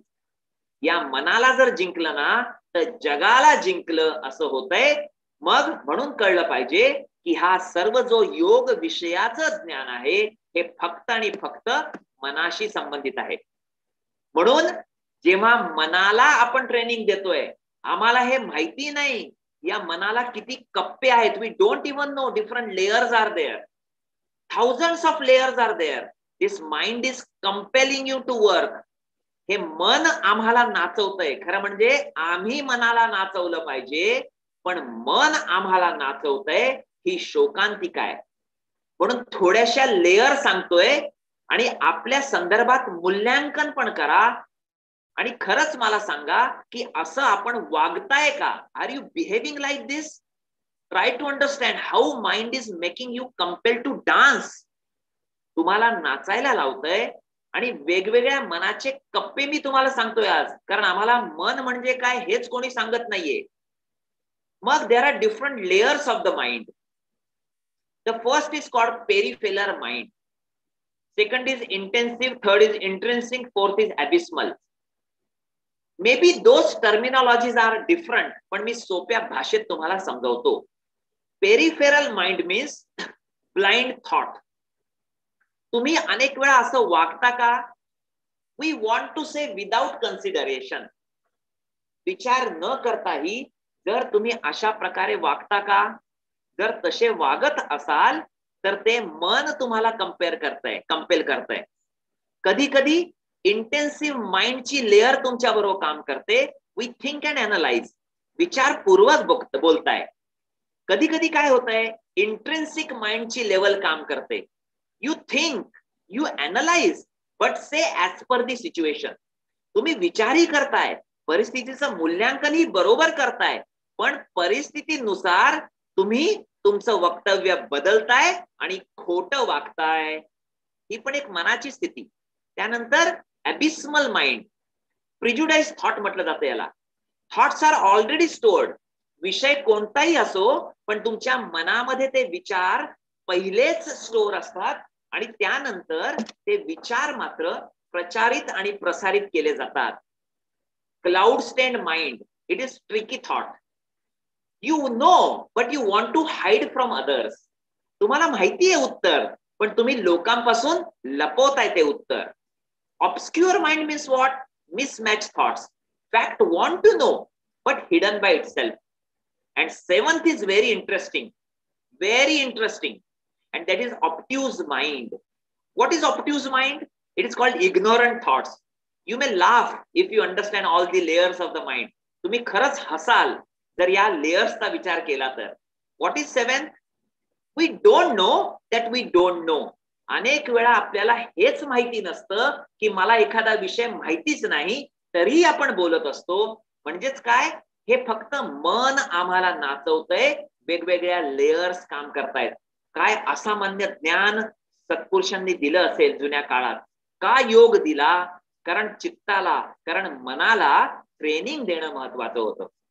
पण दुर्दैवाने काय झालंय, आम्हाला हा विषय कळलाच नाही, कारण आम्ही या जुन्या ज्ञानापासून, सत्पुरुषांच्या ज्ञानापासून दूर जायला लागलोय. म्हणून भगवद्गीता काय म्हणते? बंधुरात्मा नमस्तस्य नैपान्मय वात्मना जिता अनात्मनस्तु शत्रुत्वे वर्ते तात्मेव शत्रुवत. What is the meaning of this beautiful quotation written by Bhagavad Gita? For the one who has conquered the mind is the best of friends. But for one who has failed to do so, his very mind will be his greatest enemy. मन हेच मित्र आहे आणि मन हेच शत्रू आहे. या मनाला जर तुम्ही नियंत्रण केलं तर हे मन तुमचा मित्र, पण जर मनाने तुम्हाला नियंत्रण केलं तर मन तुमचा शत्रू. म्हणून मन एव मनुष्यानाम कारणम बंध मोक्षयो असं म्हटलं जातंय. If you think you are happy, you are happy. But if you start thinking from today I am having numbers of problems, definitely number of problems will come, because you are mind. जसा विचार कराल तसं तुम्हाला वाटायला लागेल. जशी दृष्टी तशी सृष्टी. आणि म्हणून जर व्यक्तिमत्व आज तयार करायचं असेल योगच्या माध्यमाने, का अथ योगानुशासनम, आणि याचं कारण म्हणजे जर व्यक्तिमत्व तयार करायचं असेल तर एका दिवसात, 2 दिवसात, 4 दिवसात व्यक्तिमत्व तयार होत नाही. त्याची एक प्रोसेस आहे. There are 4 different levels to develop the character. What is the level? There are 4 pillars: think, action, habit and character. So remember, as you think, so you act. Action leads to habit and habit forms the character. जसा विचार कराल तशी कृती होईल, जशी कृती होईल तशी सवय लागेल, आणि जशी सवय लागेल तसं व्यक्तिमत्व तयार होईल. म्हणून व्यक्तिमत्व तयार करण्याचा पहिला पैलू किंवा व्यक्तिमत्वाची पहिली पायरी हा तुमचा विचार आहे. आणि विचार हे मनातून उत्पन्न होतंय. आणि जर मन अस्थिर असेल तर विचार अस्थिर होईल, कृती अस्थिर होईल, सवय अस्थिर होईल आणि व्यक्तिमत्व चुकीचं होईल. व्हेअर ॲज जर विचार योग्य असेल तर कृती चांगली होईल, कृती चांगली झाली तर सवय चांगली होईल, सवय चांगली झाली तर व्यक्तिमत्व चांगलं होईल. आणि म्हणून remember one thing, when mind is weak the situation becomes a problem, but when mind is balanced, same situation is like a challenge. But when mind is strong, the same situation becomes an opportunity. 2 प्रकारची माणसं सापडतील जगात. एक, संधी हेच संकट समजणारे. काही लोकांच्या जीवनात अनेक संधी येतात पण ते समजतात अरे आणखीन एक संकट आलं. पण काही माणसांच्या जीवनात संकट हीच संधी असते. अशी माणसं इतिहास घडवतात. आणि जर इतिहास घडवायचं, जर आपल्याला पुरुषार्थ साधायचा असेल तर योग विषय अशा प्रकारे समजणं आवश्यक आहे. पण महत्वाचा प्रश्न म्हणजे या निगेटिव्ह थॉट्सला पॉझिटिव्ह मध्ये कसं परावर्तित करायचं.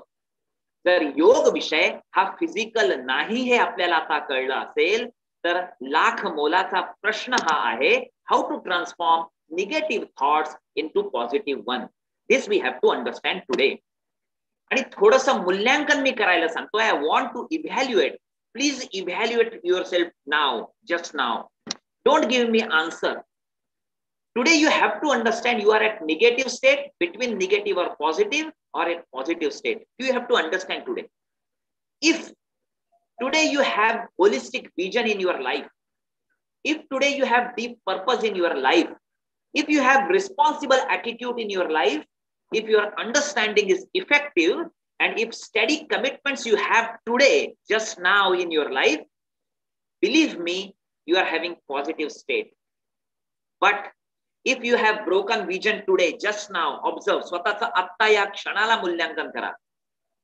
If you have distracted purpose, if you have shaky attitude, shaky म्हणजे सुरू करू का, नको, कधी करू, आज करू का, उद्या करू का, shaky attitude, doubtful understanding or circumstantial commitment, then you are at between positive and negative side.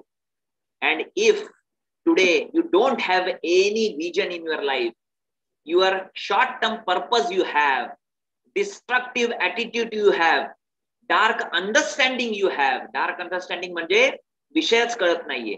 दुर्दैवानी आज समाजात मॉडर्न टीचर्स ऑफ योग ते डिप्राइव्ड विथ रियल नॉलेज. त्यांना कितीही सांगितलं दुर्दैवानी की योग विषय हा मनासाठी आहे, तरी पण ते हा विषय शरीर आणि फक्त शरीरापर्यंतच वापरतायत. त्यांना डार्क अंडरस्टँडिंग म्हणजे इतकं अज्ञाना स्वरूप वागतात ते, because they are having negative state and just short commitments. You have to evaluate yourself just now and just see you are at negative, you are at between negative positive, और you are at positive.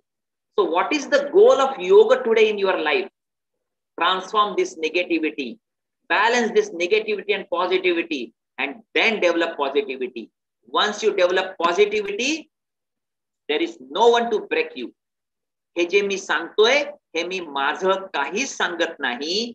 हे सगळ्या सत्पुरुषांनी हस्तलिखितामध्ये लिहून ठेवलंय आणि म्हणूनच सत्पुरुषांचं ज्ञान अत्यंत प्रभावी आहे.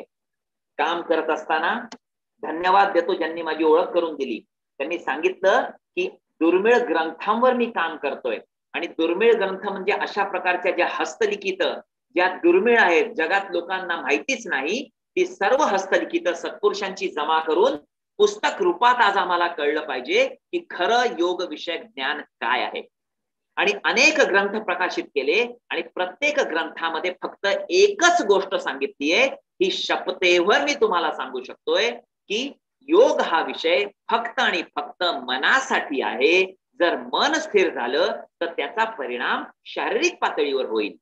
If mind is stable, automatically your physical personality is good, mental is and emotional. So, all the practices from Patanjali Yoga Sutra, because we have seen Atha Yogānuśāsanam, that's why I'm quoting only Patanjali Yoga Sutra now.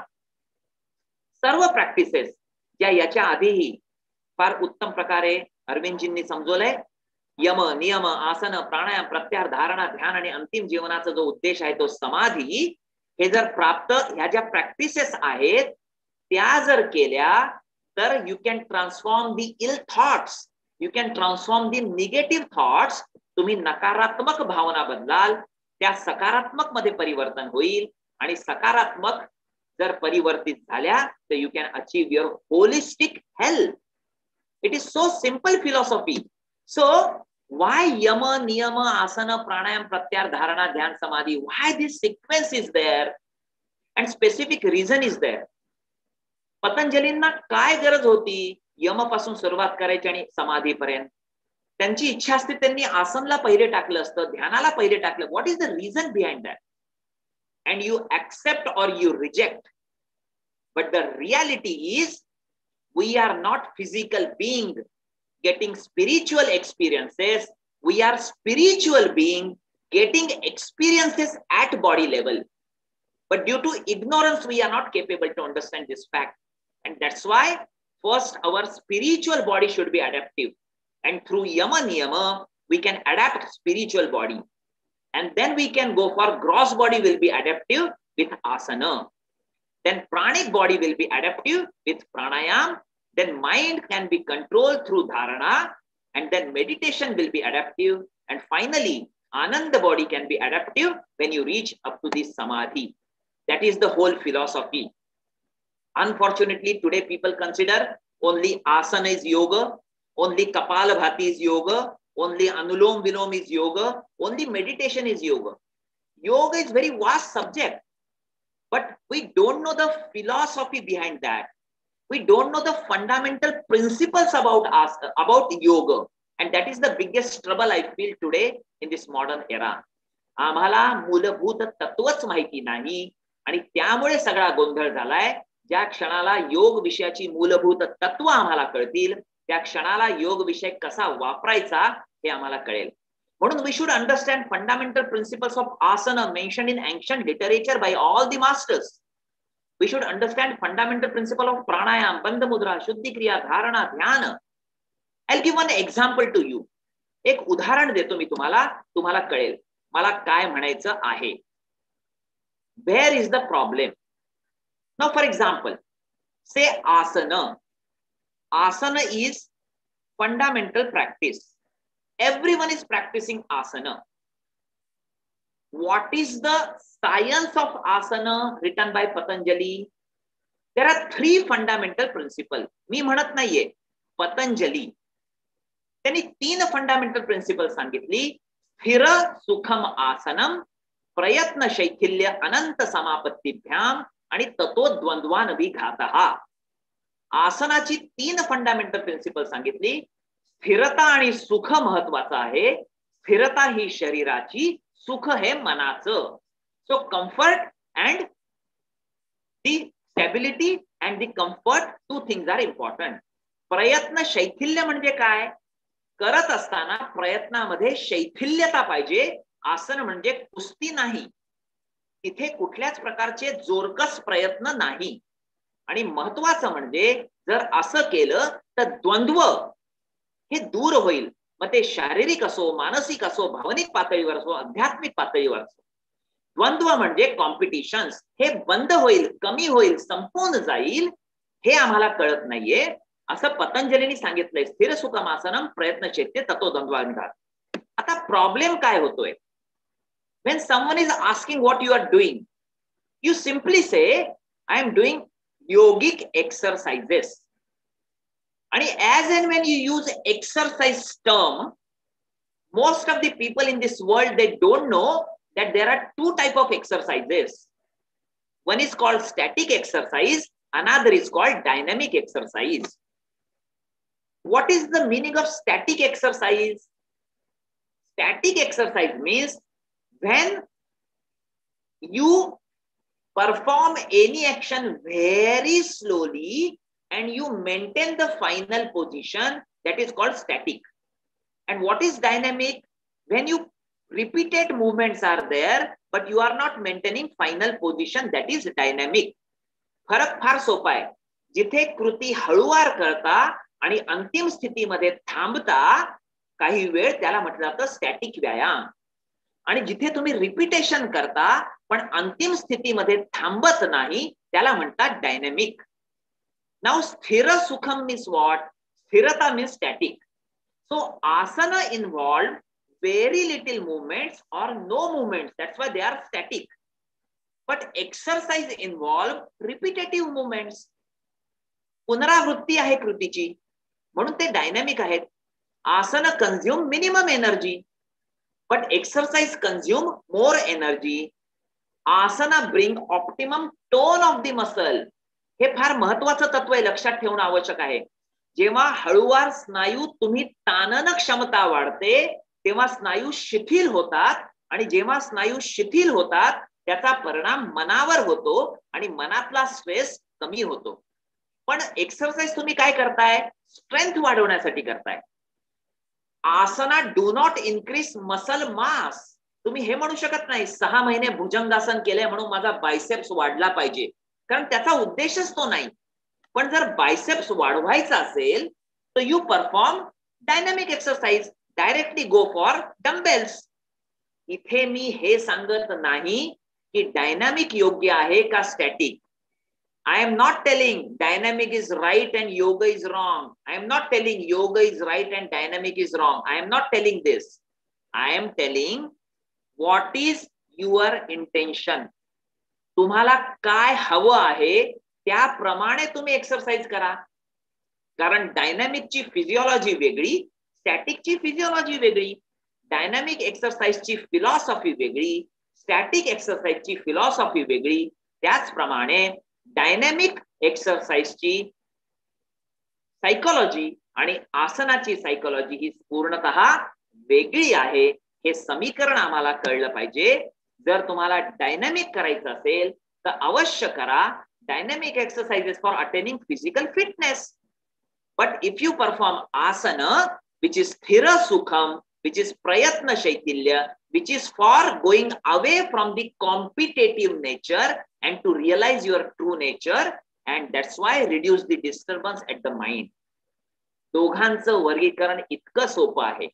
तरी तुम्हाला dynamic आवडत असतील तर दोन्ही sessions वेगळे वेगळे ठेवा. सकाळच्या सत्रामध्ये स्टॅटिक प्रॅक्टिसेस करा योग विषयक, आणि संध्याकाळच्या सत्रामध्ये डायनॅमिक करा, काही हरकत नाही.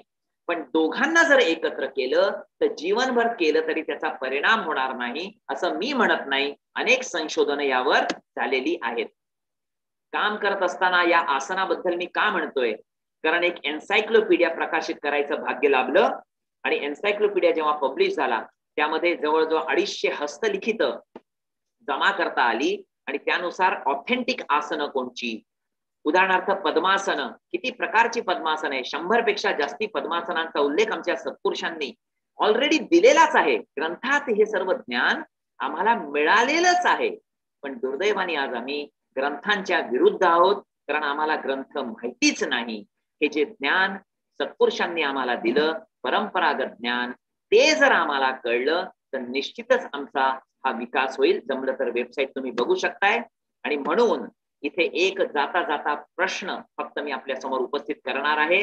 मला माहिती नाही की हे योग्य का अयोग्य आहे, पण जेव्हा सत्पुरुषांनी योग विषयाची सुरुवात केली, उदाहरणार्थ पतंजलींनी केली, तेव्हा स्वस्वरूपाचं ज्ञान मिळवणं किंवा मी कोण हा योग विषयाचा उद्देश होता. त्यानंतर योग विषयाचं स्वरूप बदलत गेलं.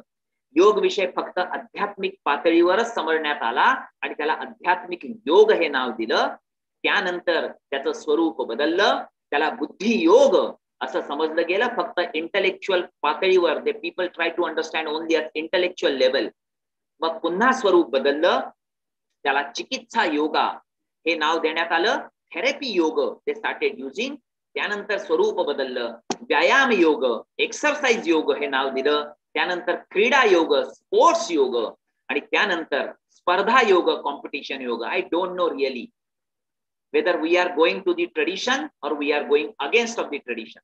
पण कमीत कमी या गोष्टीचा विचार करा, कारण सत्पुरुषांचं जे ज्ञान आहे ते फंडामेंटल तत्वांवर आधारित ज्ञान आहे. आणि जर त्या ज्ञानाचा प्रचार आणि प्रसार करून ते ज्ञान आमच्या जीवनात अवलंब केला तर कदाचित हा योग डे जो आहे तो निश्चित प्रकारे साजरा होईल असं मला वाटतंय. जर आम्ही आमच्या संस्कृतीच्या विरुद्ध गेलो आणि सत्पुरुषांनी जे खरं प्रमाणित आणि सूत्रबद्ध जे ज्ञान दिलेलं आहे ते जर आम्हाला कळलं नाही तर जीवनभर योग करूनही त्याचा परिणाम आम्हाला मिळणार नाही. आणि म्हणून पतंजलींनी सुरुवातीला सांगितलं अथ योगानुशासनम.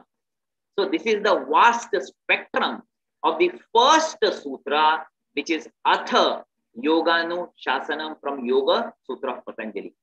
It's a great privilege for me, although time is always short to discuss some concepts, but still within 1 hour it was possible for me to speak something about only this first sutra, Atha Yogānuśāsanam, which is the theme of this great seminar or webinar.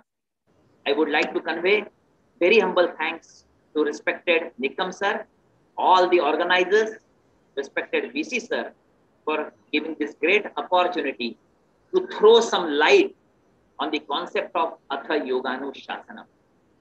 Maybe in the future we may get some time and then we can share other aspects of yoga. But now today, thank you very much to all of you. Om Shantihi, Shantihi, Shantihi. धन्यवाद sir. ग्रंथांच्या संदर्भांचा आधार आपण जीवनातले जे आसन, स्थिरता, सुखकारकता याविषयी असं बहुमूल्य असे विवेचन या ठिकाणी केलं. विचारांचा मनावर कसा परिणाम होतो आणि त्याचा परिणाम शरीरावर कसा होतो याविषयी देखील आपण आज बहुमूल्य असं मार्गदर्शन केलं.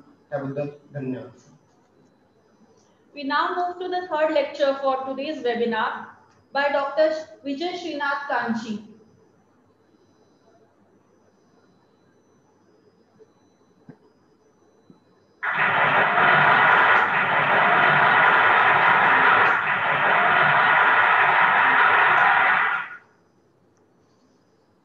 I'll briefly introduce Sir to the audience. A triple postgraduate in philosophy, education, and library and information science. He's PhD in philosophy, and he's on the verge of completing his second PhD on manuscript conservation. He has been teaching the subject philosophy to undergraduate and postgraduate students for 15 years.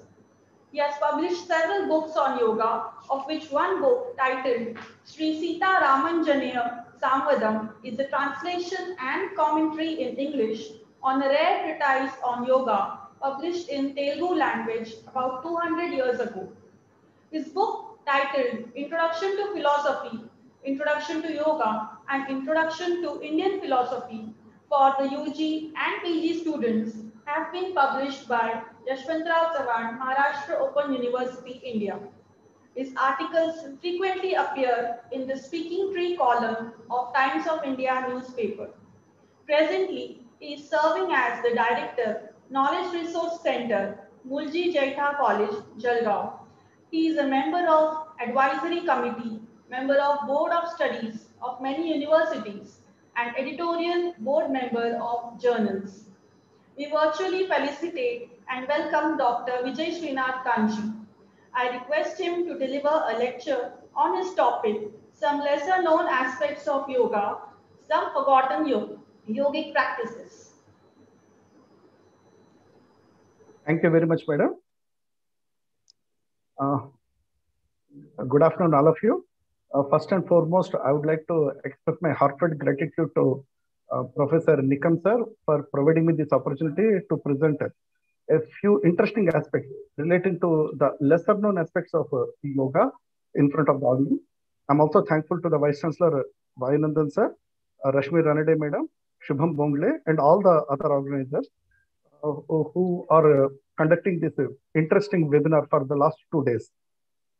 Today, as has been introduced by, I forgot her name, I beg your pardon, madam, as has been introduced by the madam, the topic that I'm going to discuss is about the lesser known aspects of yoga, because my prime aim of presenting this topic is to create some sort of interest among those people who consider, as the previous speaker has very rightly pointed out, that the sum and substance of yoga is merely to do physical well-being and merely to take care of your mental health. That's a misconception.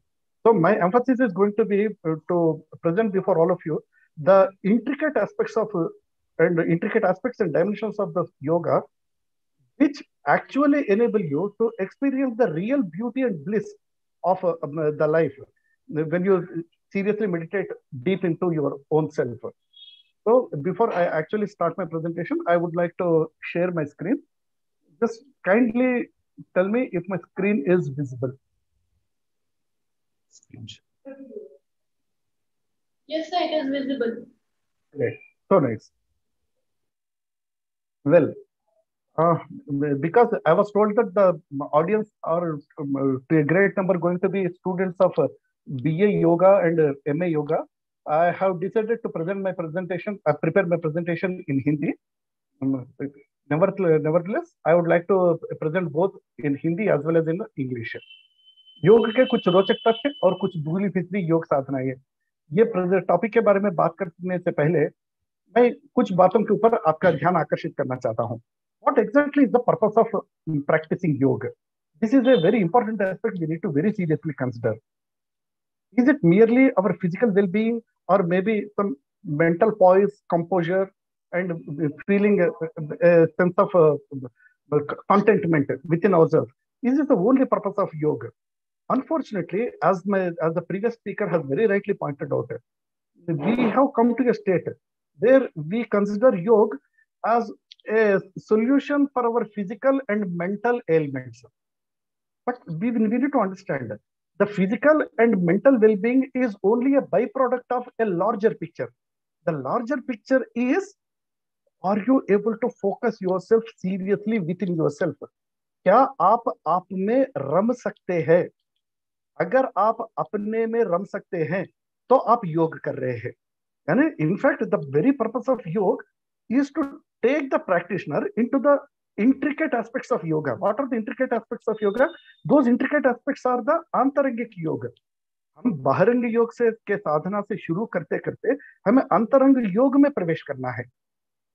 बहिरंग योग के आसन प्राणायाम प्रत्याहार करके जो है यम नियम के साथ साथ ये पांचों जो है केवल हमें अंतरंग योग में प्रवेश करने के लिए मददगार साबित होने तक ही सीमित है.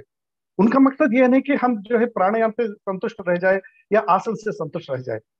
जब तक हम अंतरंग योग में प्रवेश नहीं करते हैं, हम योग का खूबी को बिल्कुल अनुभव ही नहीं कर रहे हैं. इस पॉइंट को मैं बहुत स्ट्रांगली ड्राइविंग करना चाहता हूं, because the very purpose of योग is to facilitate your mind the experience the bliss of being focused on a particular object, जिसे हम ध्यान कहते हैं. इसके ऊपर ही ऑब्जेक्टलेस जो समाधि स्थिति है वो तो बहुत ऊपर की बात है. कम से कम हम अगर किसी एक विषय के ऊपर, एक वस्तु के ऊपर मन को केंद्रित करके उस मन को उस विषय पे केंद्रित करने के कारण से, रमने के कारण से मिलने वाले अनुभव को, आनंद को अगर हम उसका आस्वाद ले सकते हैं तो ही हम जो है सच्चा योग कर रहे हैं. ये पॉइंट हमें अच्छी तरह समझना होगा.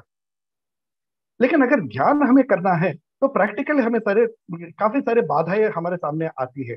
There are many practical difficulties which will not let you to continue in the state of dhyana or meditation for a longer period of time. What are they? Let us try to understand what exactly is dhyana. As you are all aware, the definition of dhyana as given in the Patanjali Yoga Sutra is Satu Dirghakala Nairantarya Satkara Sevito Dhrudabhunihi. So the emphasis is on Dirghakala and Nairantarya. You need to do dhyana, or you need to be placed in dhyana for a considerable period of time. It's not that मैं ध्यान के लिए अगर मैं 15 minute बैठा हूँ और मैंने अच्छा मेडिटेशन कर लिया, no it's not really, you are not really doing, you are only doing a preparatory course in dhyana. As long as you are practicing only for a couple of minutes or maybe for a half an hour or whatever, what you are actually doing is only a preparatory course for the real aspect of dhyana. तो दीर्घकाल नैरंतर्य सत्कारा सेवितो, अगर हमें long duration में ध्यान में अगर बैठना है और लॉन्ग ड्यूरेशन में ध्यान में बैठ के उसका स्वाद लेना है, अगर लेने की क्षमता हमें अगर डेवलप करना हो, तो हमें प्रैक्टिकली कुछ प्रकार के डिफिकल्टीज फेस करने पड़ते हैं. First and foremost is the challenge in respect of the asana. See, the issue is, क्या हम एक ही जगह पे continuously hours together बैठ सकते हैं? Unless and until we have really practiced it very seriously and diligently, it's not really easy for anybody to sit continuously in one single posture for a long period of time. That is one aspect. ऐसा बताया जाता है कि आसन सिद्धि के लिए आपको 2 घंटा 48 मिनट तक कम से कम एक ही पोस्चर में एकदम कंफर्ट के साथ बिना किसी प्रयास के आप बैठ पाना चाहिए. लेकिन जो है अनफॉर्चुनेटली हमारे फिजिकल कंस्ट्रक्शन इस प्रकार है कि हम जो है इतने दीर्घ काल तक एक ही जगह पे बैठने की आदी नहीं है. Second greatest challenge is the temperature, the external temperature, the variance in the external temperature. अगर बहुत ज्यादा ठंड हो तो भी हमें परेशानी है, बहुत ज्यादा गर्मी हो तो भी हमें परेशानी है. हम एक जगह पे स्थिरता के साथ एकाग्र होके एकाग्र चित्त के साथ हम जो ध्यान में बैठ नहीं सकते हैं, ये शीतोष्ण स्थिति के कारण से. तीसरा और एक बड़ा इंपॉर्टेंट चैलेंज, आप समझ लीजिए अगर आप घंटों भर एक ही जगह पे बैठ के मेडिटेट कर रहे हैं, कुछ समय के बाद आपको प्यास लगने लगती है, भूख लगने लगता है, फिर आप जो है जबरन उठते हैं खाना खाने के लिए, मतलब आप ध्यान से ब्रेक लेते हैं. क्या यह संभव है कि हम बिना ब्रेक लिए ध्यान में उस बेहतरीन अवस्था में रमते हुए रह सकते हैं? अगर ये रहना हो तो हमें जो है भूख और प्यास के लिए कोई ना कोई सोल्यूशन हमें ढूंढ के निकालना होगा. और जब हम भूख और प्यास की बात करते हैं तो उसके साथ साथ जो है एक बाई प्रोडक्ट आता है मल मूत्र विसर्जन, उसके लिए भी आपको उठना होता है. ये भी एक चैलेंज है. यानी ध्यान में कंटिन्यूअसली एक ही जगह पे बैठ के मन को केंद्रित करके रखने की जो प्रैक्टिस है, उस प्रैक्टिस में ये एक प्रैक्टिकल डिफिकल्टी है. Next very important challenge is निद्रा.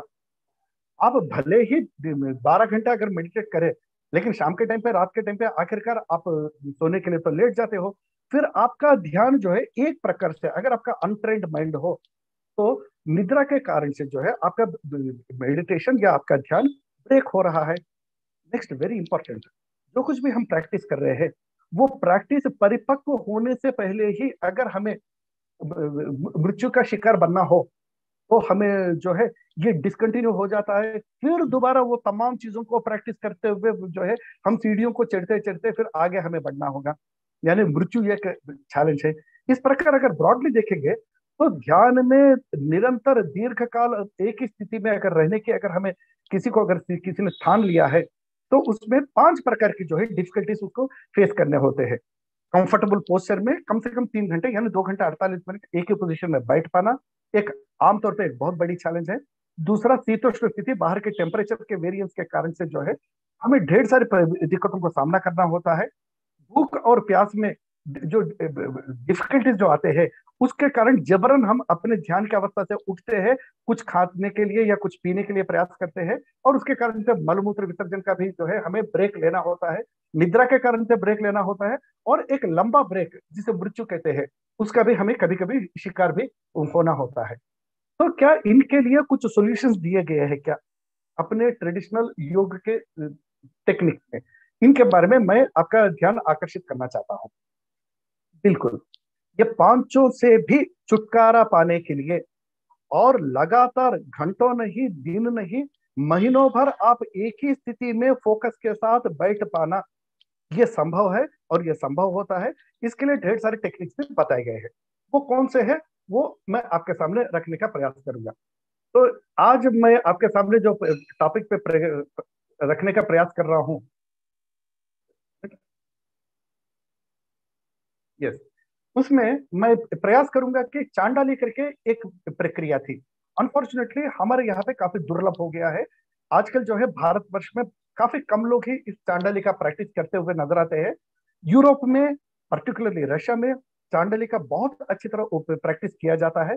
तिब्बत में, भूटान में भी और नेपाल में भी चांडाली का प्रैक्टिस करने वाले ढेर सारे योगी जो है हमें मिलते हैं। उनके बारे में और चांडाली का एक्चुअल प्रक्रिया क्या है, जिसे हम तुम्मो कहते हैं, ये टिबेटन वर्ड है तुम्मो। आजकल जो है चांडाली ये नाम जो है कम प्रचलित है और तुम्मो नाम से जो है ज्यादा लोग पहचानते हैं। तुम्मो बोलते हैं, लोगों को क्लिक होता है कि ओ अच्छा, आप तुम्मो के बारे में बात कर रहे हैं क्या। चांडाली अगर ये शब्द का प्रयोग जो ट्रेडिशनल शब्द है, संस्कृत शब्द है, इस शब्द को जो है काफी कम लोग पहचानते हैं। और इसी प्रकार कुंडलनी योग, जो प्रचलित कुंडलनी योग है, जहां तक मैं समझता हूँ, जिसे हम कुंडलनी योग करके दुनिया में जो है हम प्रचार कर रहे हैं, वो बहुत सुपरफिशियल वाला कुंडली योग है, जिसको जैसे फॉर एग्जांपल तिब्बतन भाषा में बोलते हैं ट्रुलखोर करके। ट्रुलखोर के नाम से अभी यूरोप में काफी सारा ये प्रचलित है। अमेरिका में भी जो है ये ट्रुलखोर के प्रैक्टिशनर्स जो है उसके इवन बहुत सारे डेज टुगेदर जो है प्रैक्टिसेस किए जाते हैं। ये ट्रुलखोर जो कुंडली योग है, इससे यहां तक भी बताया जाता है कि इंसान अपने जीवन को अनलिमिटेड पीरियड ऑफ टाइम के लिए एक्सटेंड किया कर सकता है एंड भूख और प्यास के ऊपर जो है काबू पा सकता है।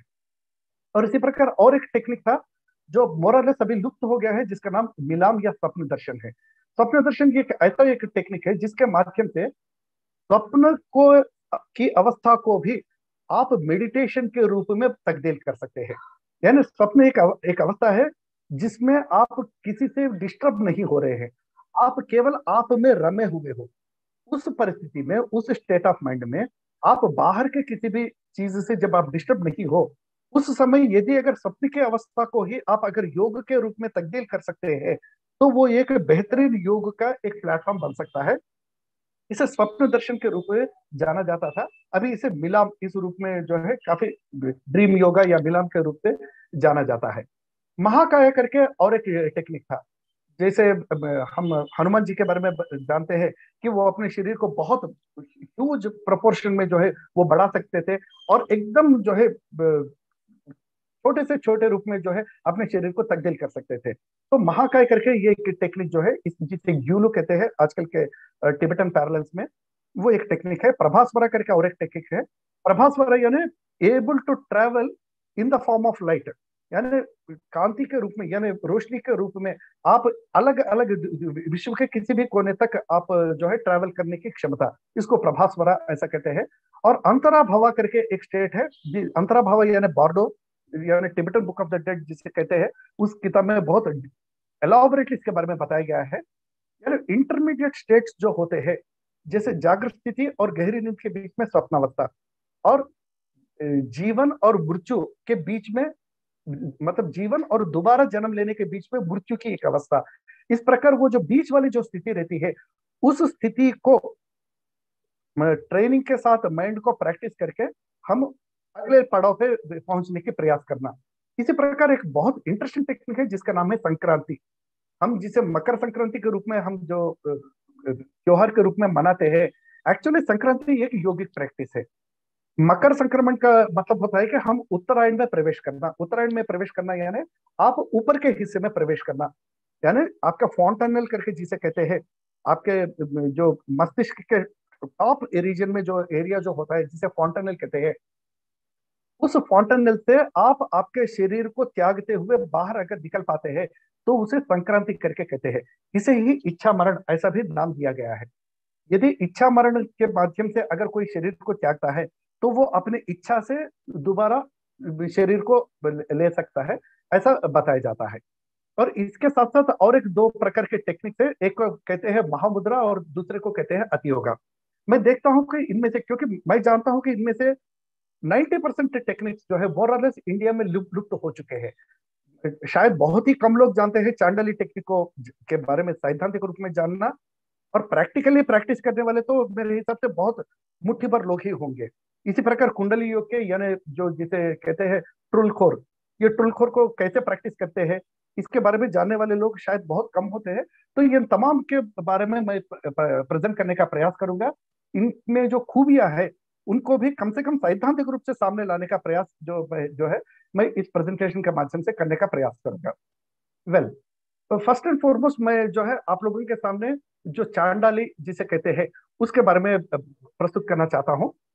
आप लोग सुने होंगे ज्ञानेश्वर जी के बारे में जब उनकी बहन मुक्ताबाई ने उनसे पूछा है कि मुझे पूरन पोली खाना है, तो बताया जाता है कि ज्ञानेश्वर जी अपने पीठ को ही, टेम्परेचर को इतना बड़ा है कि उनके पीठ पे जो है पूरन पोली जो है उन्होंने सेक के पूरन पोली को बनाया है।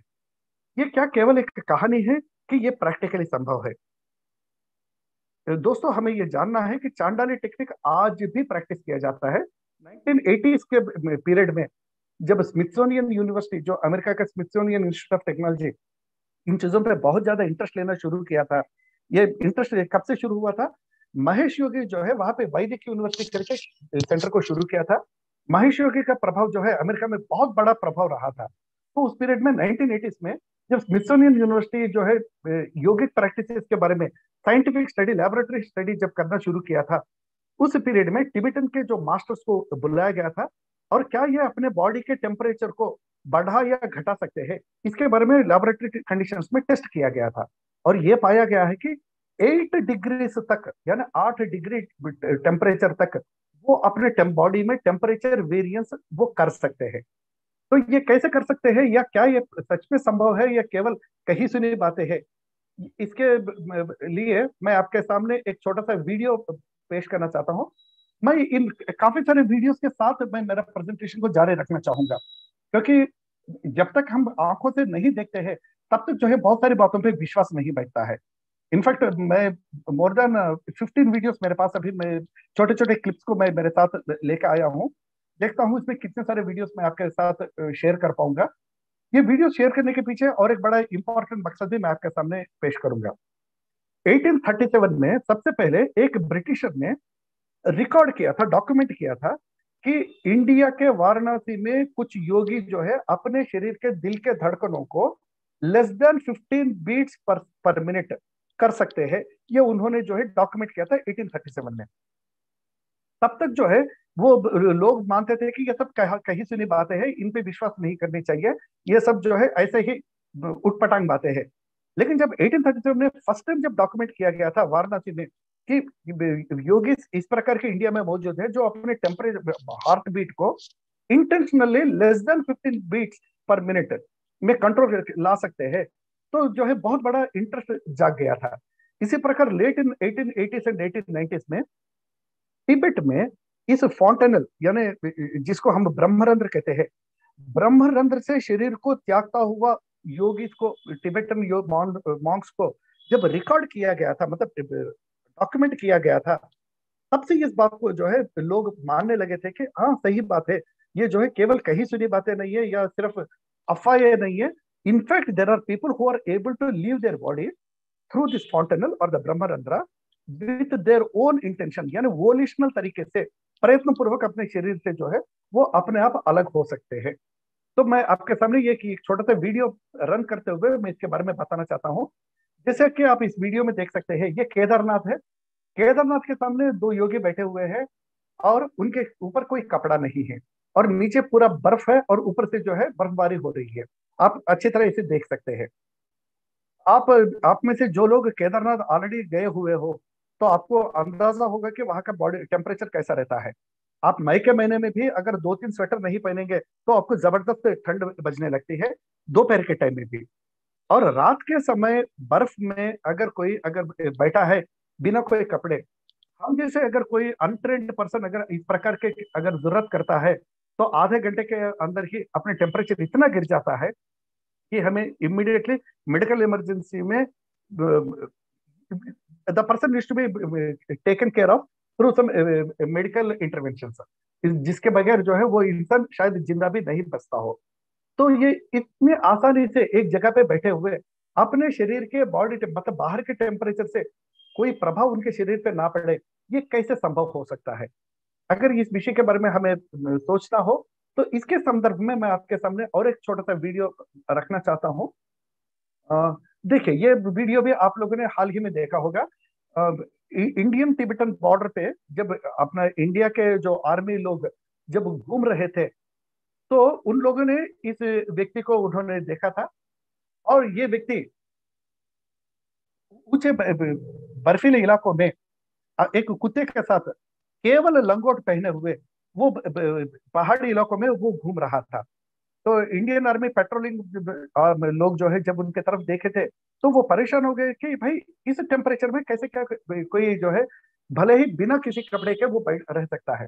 वो अपनी जगह पे एक जगह पे बैठा हुआ था और मेडिटेट करना भी शुरू कर दिया था।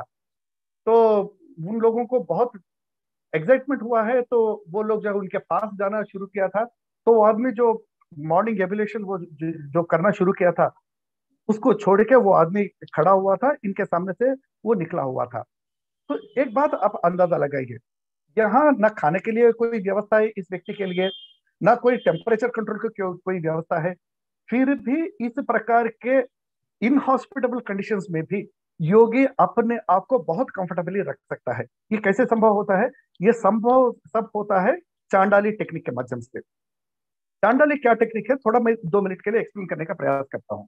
इसमें 2 भाग होते हैं। पहला भाग है शरीर में प्राण संचार को कंट्रोल करना।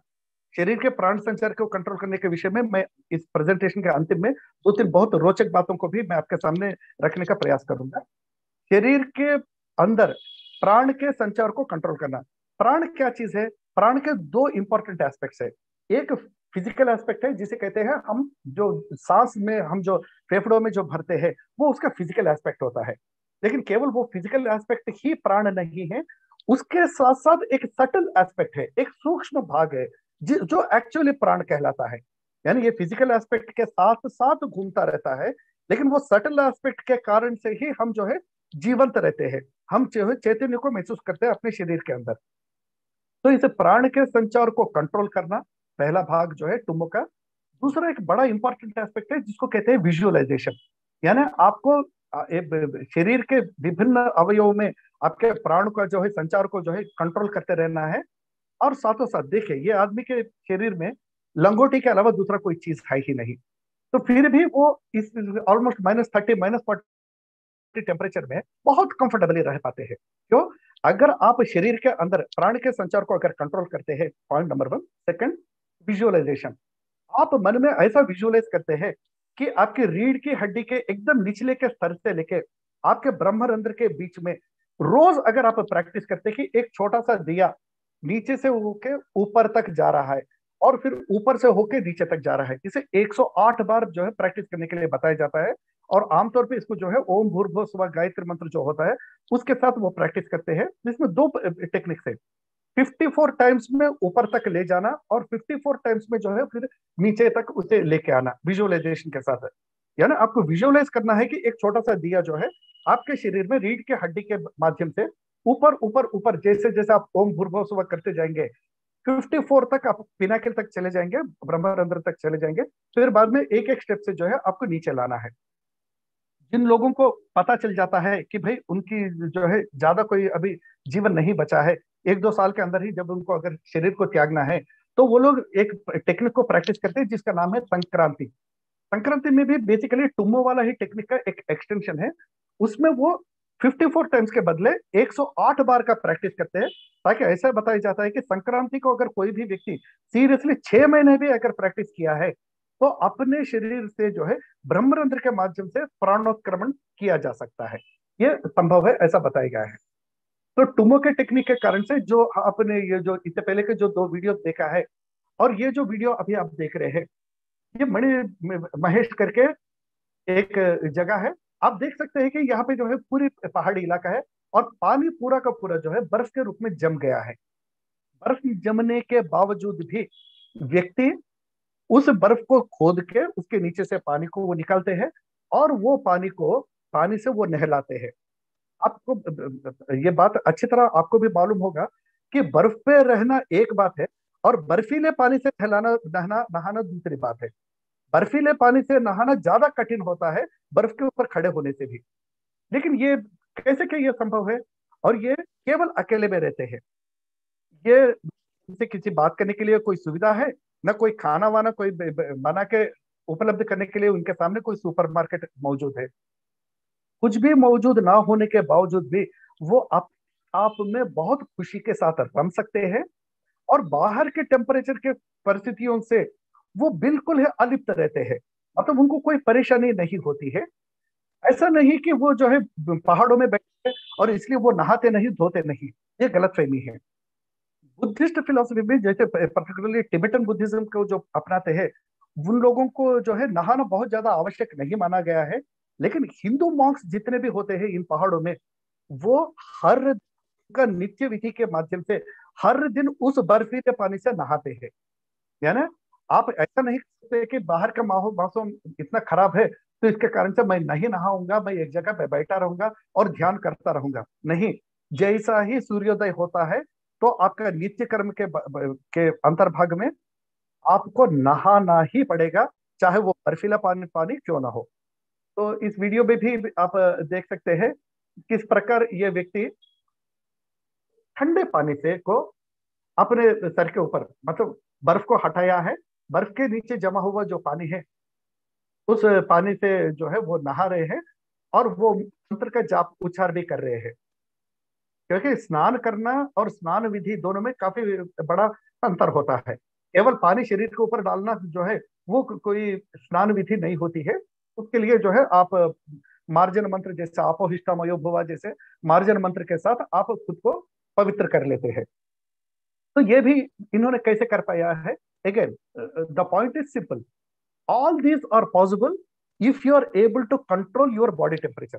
लेकिन बॉडी टेम्परेचर कंट्रोल किया जा सकता है। हमारे ब्रेन में एक पर्टिकुलर रीजन है जिसे कहते हैं हाइपोथैलेमस। हाइपोथैलेमस जो है बॉडी का टेम्परेचर कंट्रोल है। वो इसको एक प्रकार से हम थर्मोस्टेट की तरह हम देख सकते हैं। यानी अगर आपके घर में अगर हीटर हो या कूलर हो तो वो क्या करता है, बाहर का टेम्परेचर कितना है वो मापता है, उसके हिसाब से वो हीट को बढ़ाना है या कम करना है वो बैलेंस करता है। अपने बॉडी के अंदर का ये जो हाइपोथैलेमस है वो भी एग्जैक्टली इस प्रकार का टेम्परेचर कंट्रोल का काम करता है। लेकिन ये हाइपोथैलेमस जैसे अपना पहला जो स्पीकर ने जैसे बताया है, ये अनफॉर्चुनेटली अपने आमतौर पे ऑटोनोमस नर्वस सिस्टम के कंट्रोल में रहने के कारण से हम इसके ऊपर आमतौर पे काबू नहीं पाते हैं, आम लोग जो अनट्रेंड लोग जो होते हैं। लेकिन यदि अगर आप इस विषय के बारे में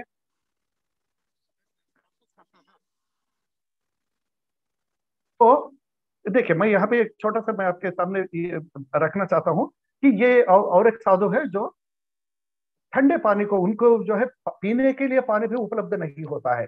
आपको बर्फ को तोड़ना है, बर्फ को खोद के उसके नीचे से पानी को निकलना है, वो पानी को आपको पीना होता है।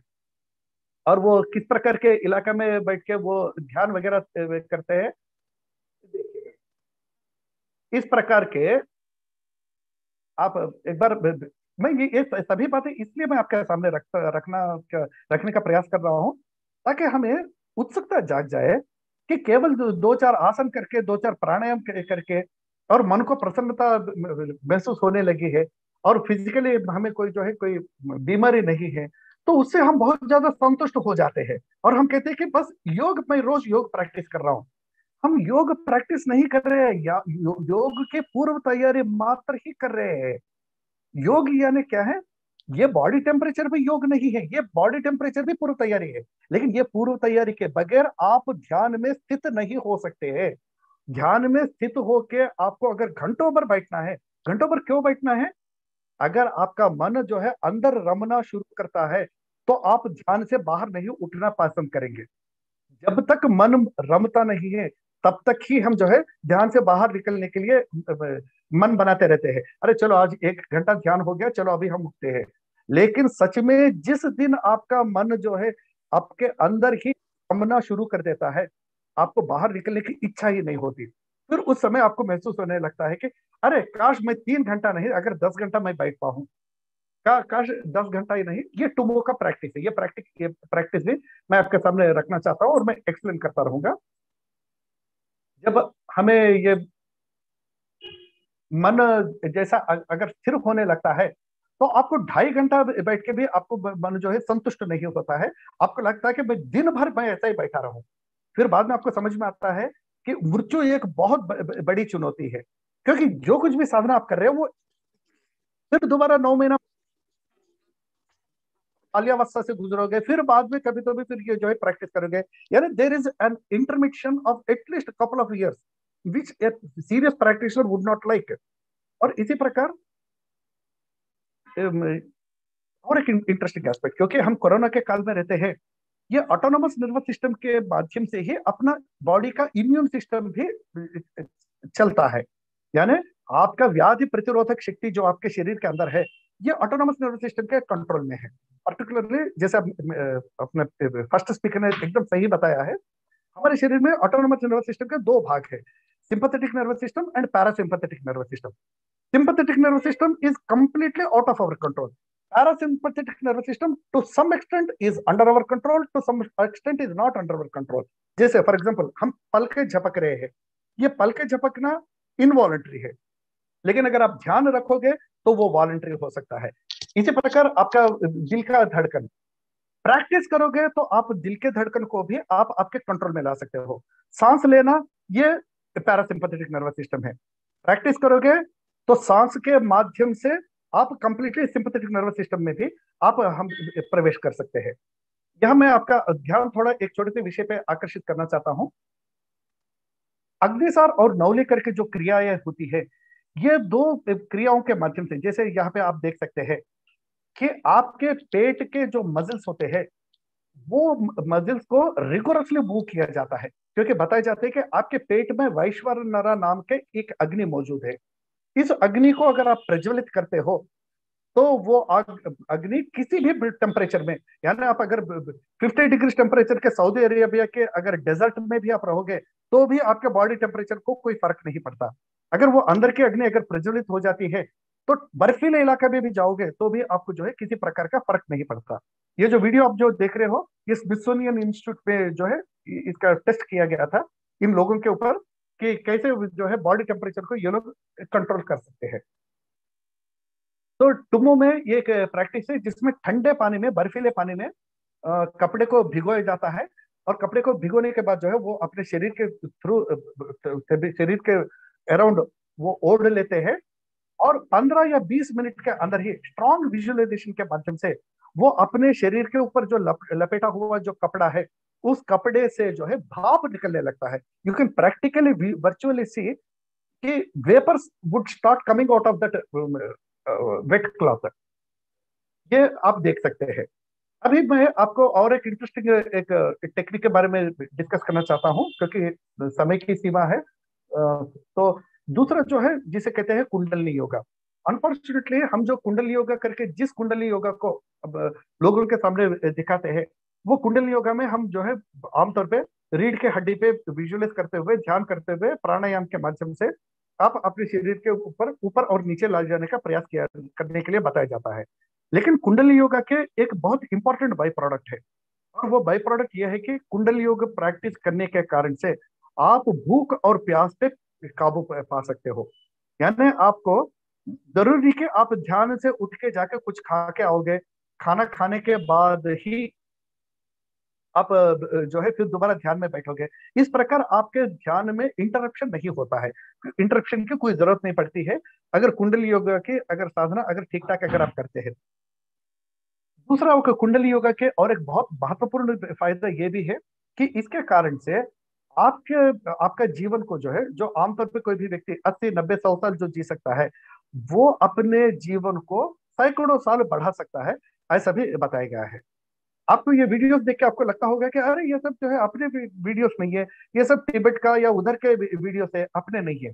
दोस्तों हमें अच्छी तरह समझना है, ये सभी प्रैक्टिसेस शुरू हुए हैं, डेवलप हुए हैं, एक्सेल हुए हैं इंडिया में, लेकिन इस्लामिक इन्वेजन के कारण से पर्टिकुलरली 1193 में भक्तियार खलजी ने जब इंडिया नालंदा यूनिवर्सिटी पे जब उन्होंने अटैक किया था, तो हजारों जो है मैन्युस्क्रिप्ट को, हजारों लाइब्रेरीज को, टेम्पल्स को, मोनेस्ट्रीज को जो है जला दिए गए थे। उन परिस्थितियों में यहाँ का नॉलेज को बचाने के लिए उस जमाने के योगी पुरुष जो है ये तमाम सीक्रेट डॉक्ट्रिन्स को यहाँ से उठा के दुर्गम इलाके जैसे नेपाल हो गया, भूटान हो गया, तिब्बत हो गया, इन तमाम जगहों पे जो है वो लेके गए थे।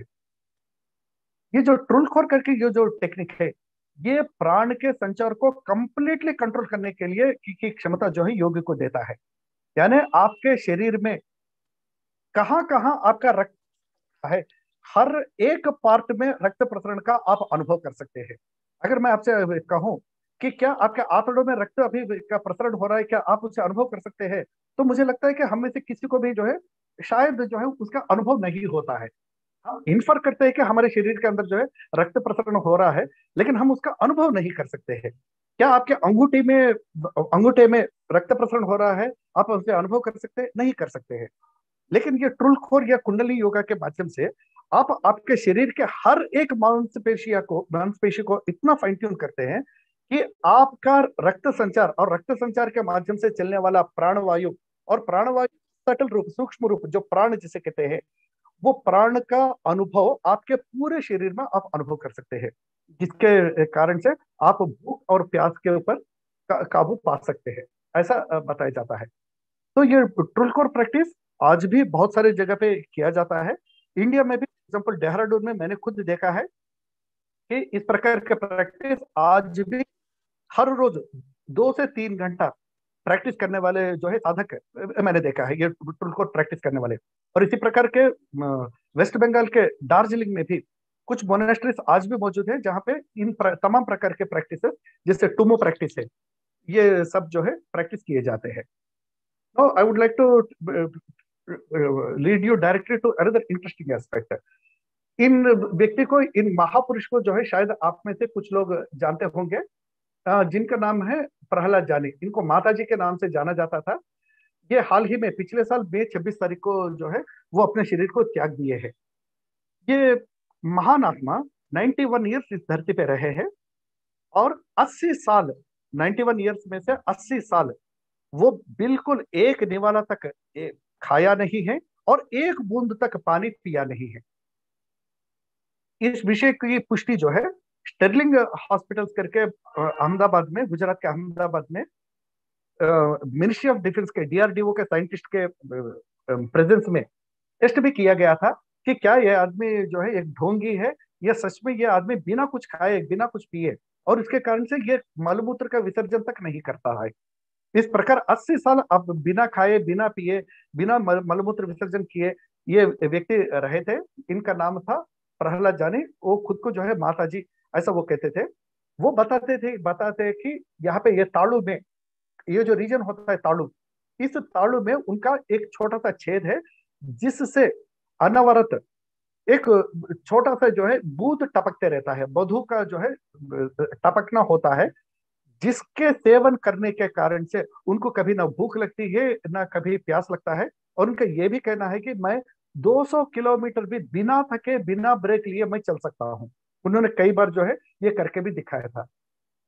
और एक व्यक्ति है, एक व्यक्ति था जिनके ऊपर 2007-8 में डिस्कवरी चैनल पे एक प्रोग्राम भी आया था, the boy with divine powers करके।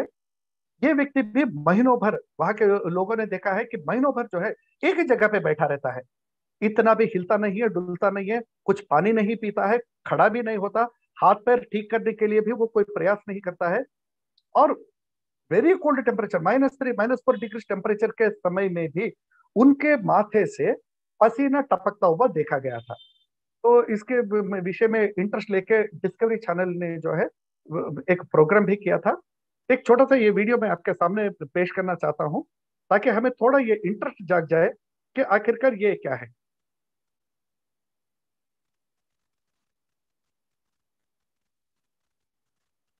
ये प्रहलाद जानी के बारे में है।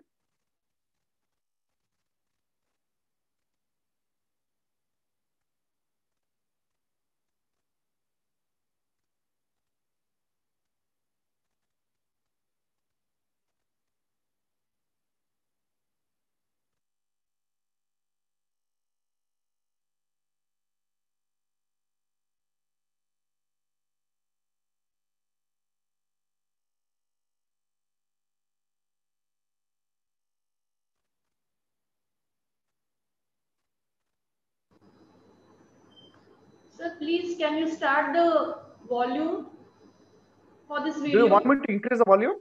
Yes, sir. We can't hear.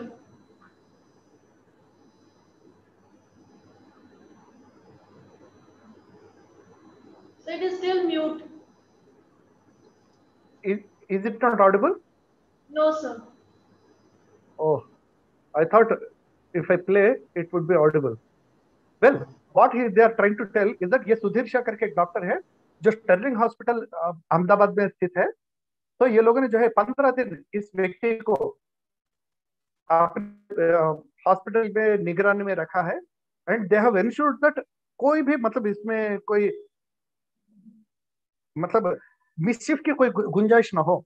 इस व्यक्ति को जो है 10 कैमरा के माध्यम से उसको चेक कर रहे थे, और इनके बॉडी के जो है वाइटल स्टैटिस्टिक्स जो होते हैं उनको वो कंटिन्यूसली वो मॉनिटर कर रहे थे। इनके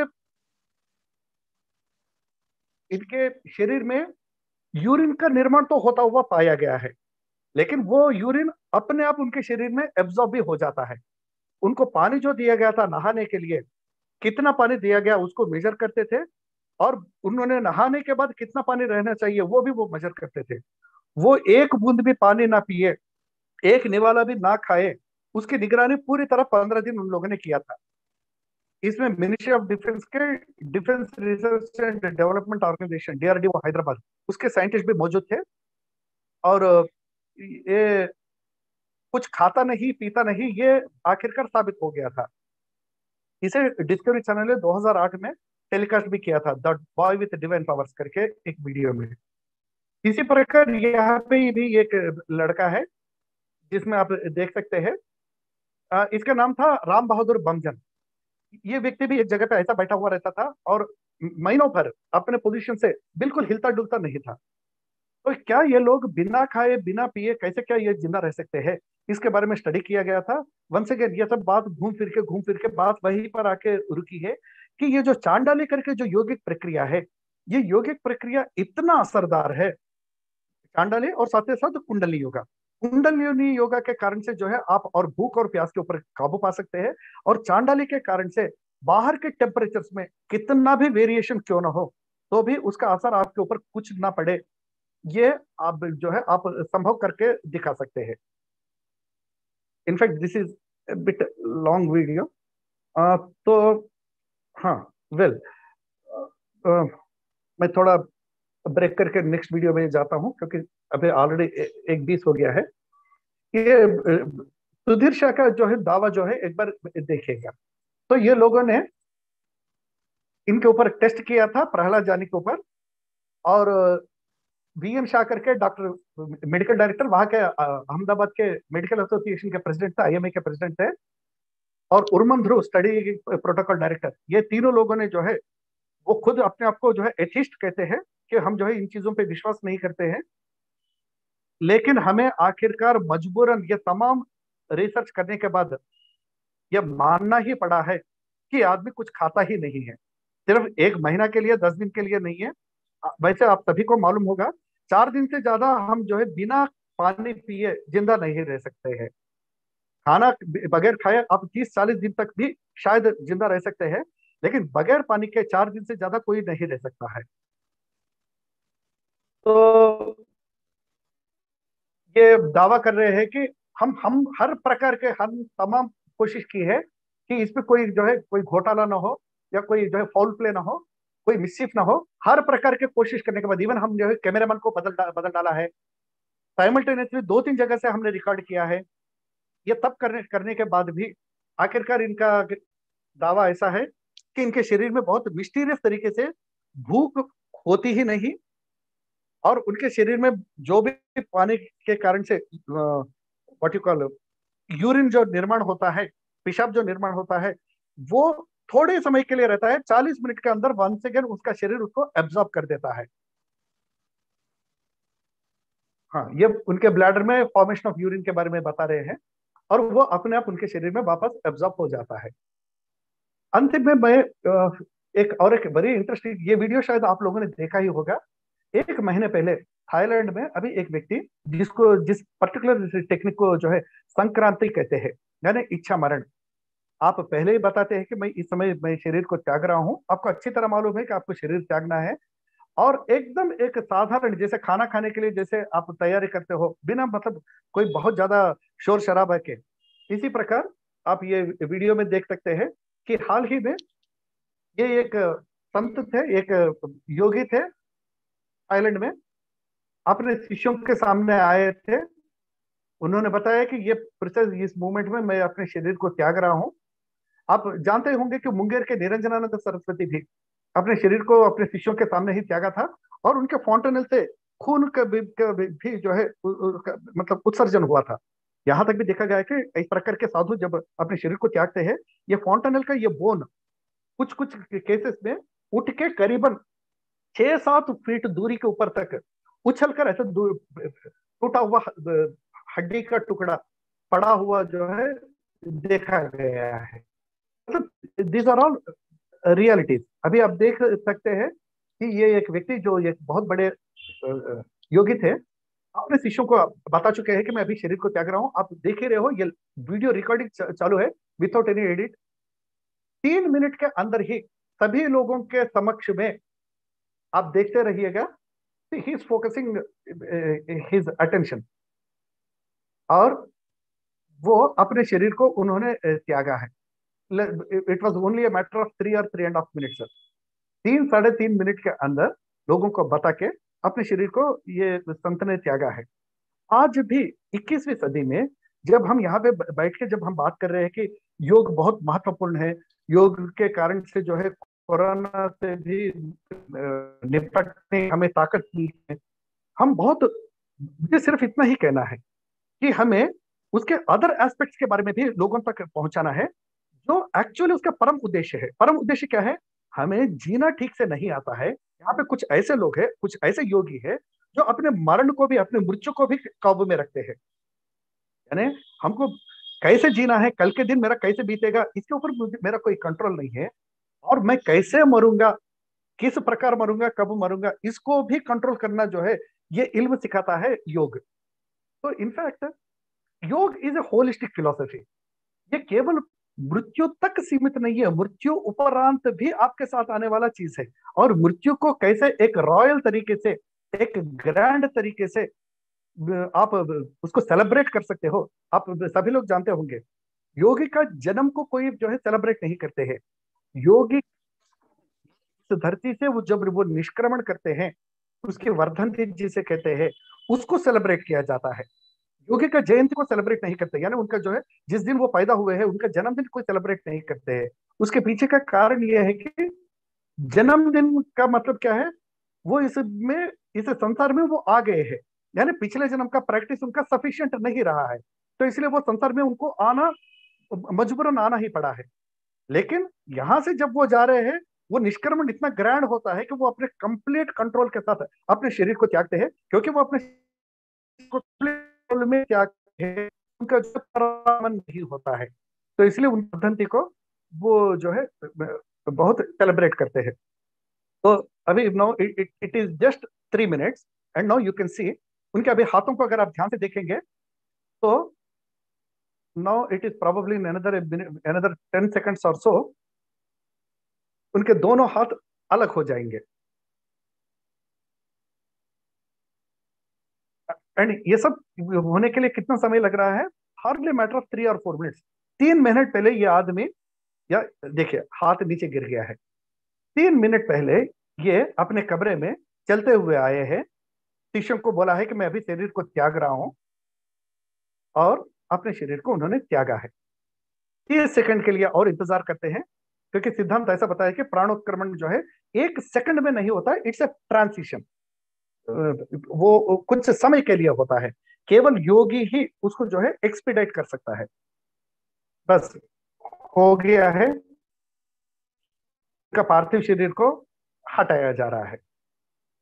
इस पर्टिकुलर टेक्निक, यानी इस इतने ग्रैंड तरीके से शरीर को त्यागना भी संभव है, यदि अगर योग के जो कम जाने वाली बातें उनके ऊपर अगर हम ध्यान देते हैं, तो इतना ग्रैंड डिपार्चर अपना भी हो सकता है। ये प्रोग्राम में बैठे हुए हम सभी किसी न किसी दिन, एक न एक दिन इस धरती को छोड़ने ही वाले हैं।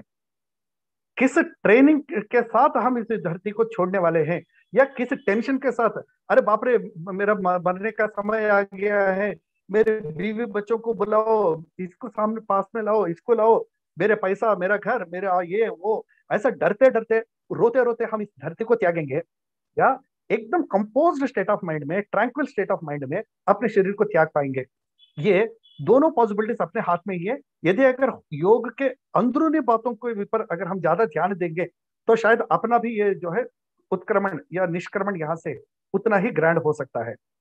आखिर में मैं सिर्फ इतना कहना चाहता हूँ, जो भीष्म पितामह अपने शरीर को इच्छा मरण से उन्होंने जैसे त्यागा है, जिसको भीष्म एकादशी जो कहते हैं, वो करीबन 3136 BC, यानी करीबन 5200 साल पहले संक्रांति और भीष्म एकादशी एक ही पीरियड में बैठते थे। प्रिसेशन ऑफ इक्विनॉक्स के कारण से करीबन 26 दिन जो है अभी वो आगे ढकल गया है, क्योंकि 72 डिग्रीज में 72 ईयर्स में 1 डिग्री का जो है प्रिसेशन ऑफ इक्विनॉक्स में ये फर्क हो जाता है। तो कहने का तात्पर्य क्या है, संक्रांति करके जो टेक्निक, जो मकर संक्रांति के बारे में बताया जाता है, जिसमें बलि को जो है नारायण अपने सर पे उनके ऊपर पैर रख के उनको कुचल दिया है, अधोलोकों में भेज दिया है, जो बताया जाता है, these are all symbolic yogic practices. ये सब बहुत सिंबॉलिक योगिक प्रैक्टिसेस है। अनफॉर्चुनेटली हम जो है केवल उसको कहानी तक ही उसको सीमित रखते हैं, और उसमें जो सांकेतिक भाषा में जो इशारा किया गया है, जो योगिक टेक्निक्स को जो बताया गया है, संक्रांति इसका मतलब जो है एक इल्यूमिनेटेड बॉडी में आप आपके शरीर से अलग हो पाना।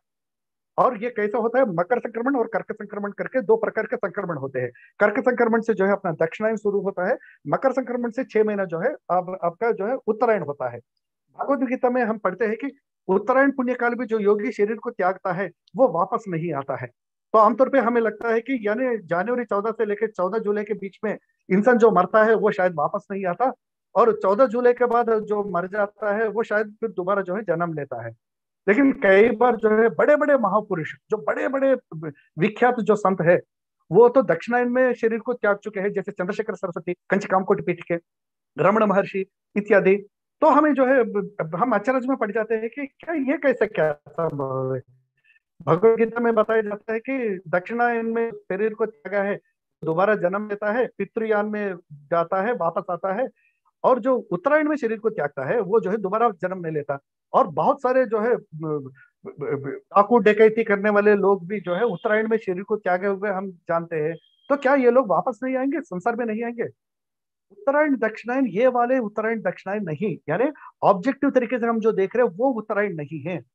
संक्रांति, जो मकर संक्रांति जो हम सेलिब्रेट कर रहे हैं, वो वाला मकर संक्रांति मात्र ही नहीं, आपके शरीर के अंदर भी एक संक्रांति है जो योगी जानता है। आपके शरीर के अंदर भी मकर में सूर्य का प्रवेश होता है, सूर्य नाड़ी चंद्र नाड़ी जो हम सब जो डिस्कस करते हैं, जो जानकार लोग इसको अच्छी तरह जानते हैं।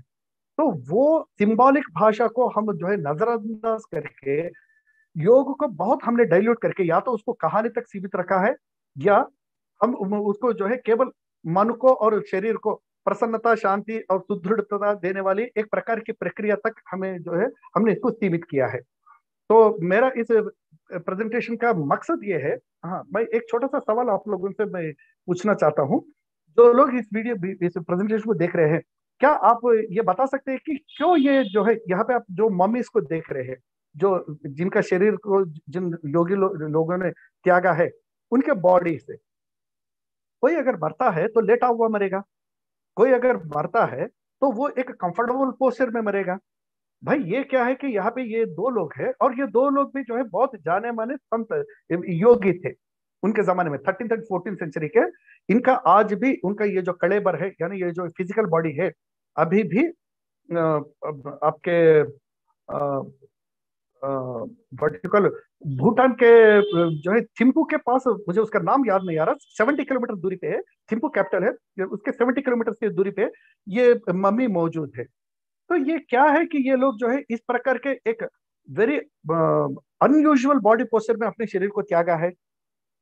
यही जो है प्राण के संचार के बारे में की पूरी कहानी बताया जाता है कि प्राण इज ए व्हीकल, और प्राण के व्हीकल के ऊपर बैठे आपका जीव जो है चैतन्य रूपी बन के वो कहीं पे भी घूम सकता है। यानी प्राण इज द व्हीकल, इसलिए प्राण को ही गरुड़ के रूप में बताया गया है, और गरुड़ वाहन है विष्णु के। यानी गरुड़ का मतलब क्या है, दोनों पंखों को फैला के स्थिर होके जो उड़ सकता है, यानी इड़ा नाड़ी पिंगला नाड़ी दोनों में भी अगर स्थिर होके अगर प्राण का संचार होता है तो वो गरुड़ पक्षी हो गया है। उस गरुड़ पक्षी में अगर आप बैठ सकते हो तो वो आप अपने आप पूरा विश्व भ्रमण भी आप कर सकते हो। तो प्राण का संचार को जो है गुरु किल्ली माना गया है।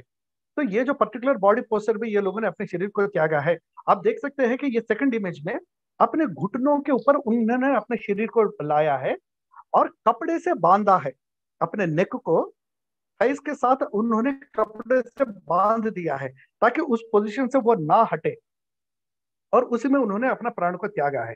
और दूसरे इस व्यक्ति ने जो है अपने शरीर को पूरा, जैसे हम बोलते हैं ना, मूल बंध, उड्डयन बंध, जालंधर बंध, अपने तीनों बंध करके जालंधर बंध में अपने शरीर को रोकते हुए अपने शरीर को उन्होंने त्यागा है।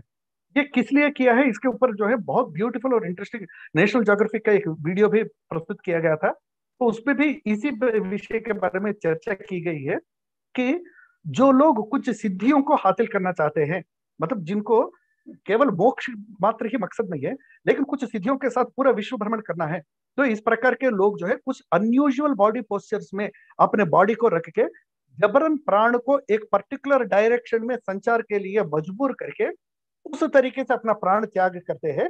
उसके कारण से उनका प्राण जो है उनका व्हीकल बनता है और वो पूरा विश्व का भ्रमण कर सके। भले ही इसको सैद्धांतिक रूप में माने या उसे विश्वास करे ना करे वो अलग बात है, लेकिन किताबों में इस प्रकार बताया गया है कि इस प्रकार वो अपने शरीर को त्यागने के टाइम पे एक पर्टिकुलर बॉडी पोस्चर को अपनाते थे ताकि वो उनका प्राण उनका व्हीकल के रूप में उनके काम आए। खैर, द पॉइंट, ये तमाम साधनाएं अभी भारत में क्यों लुप्त हो गई है, ये सवाल नेचुरली हम सभी के दिमाग में निर्माण तो होता ही है, और शायद आप में से कुछ लोगों को ऐसा भी लग सकता है कि शायद ये सब जो है वो बुद्धिस्ट वाले टेक्निक्स है, अरे वो टिबेट विबेट का है, अपना नहीं है। ये गलत फहमी है, गलत धारणा है। ये सभी टेक्निक्स इंडिया में ही डेवलप हुए थे। आपको याद होगा कि 1193 में भक्तियार खिलजी ने, उन्होंने बहुत ग्रैंड तरीके से एक स्टोन एडिक्ट भी लिखा है कि मैंने काफिरों का ज्ञान के भंडार को इस तरह जला दिया है कि 3 महीना दिन और रात वो ज्ञान का भंडार जलता रहा है।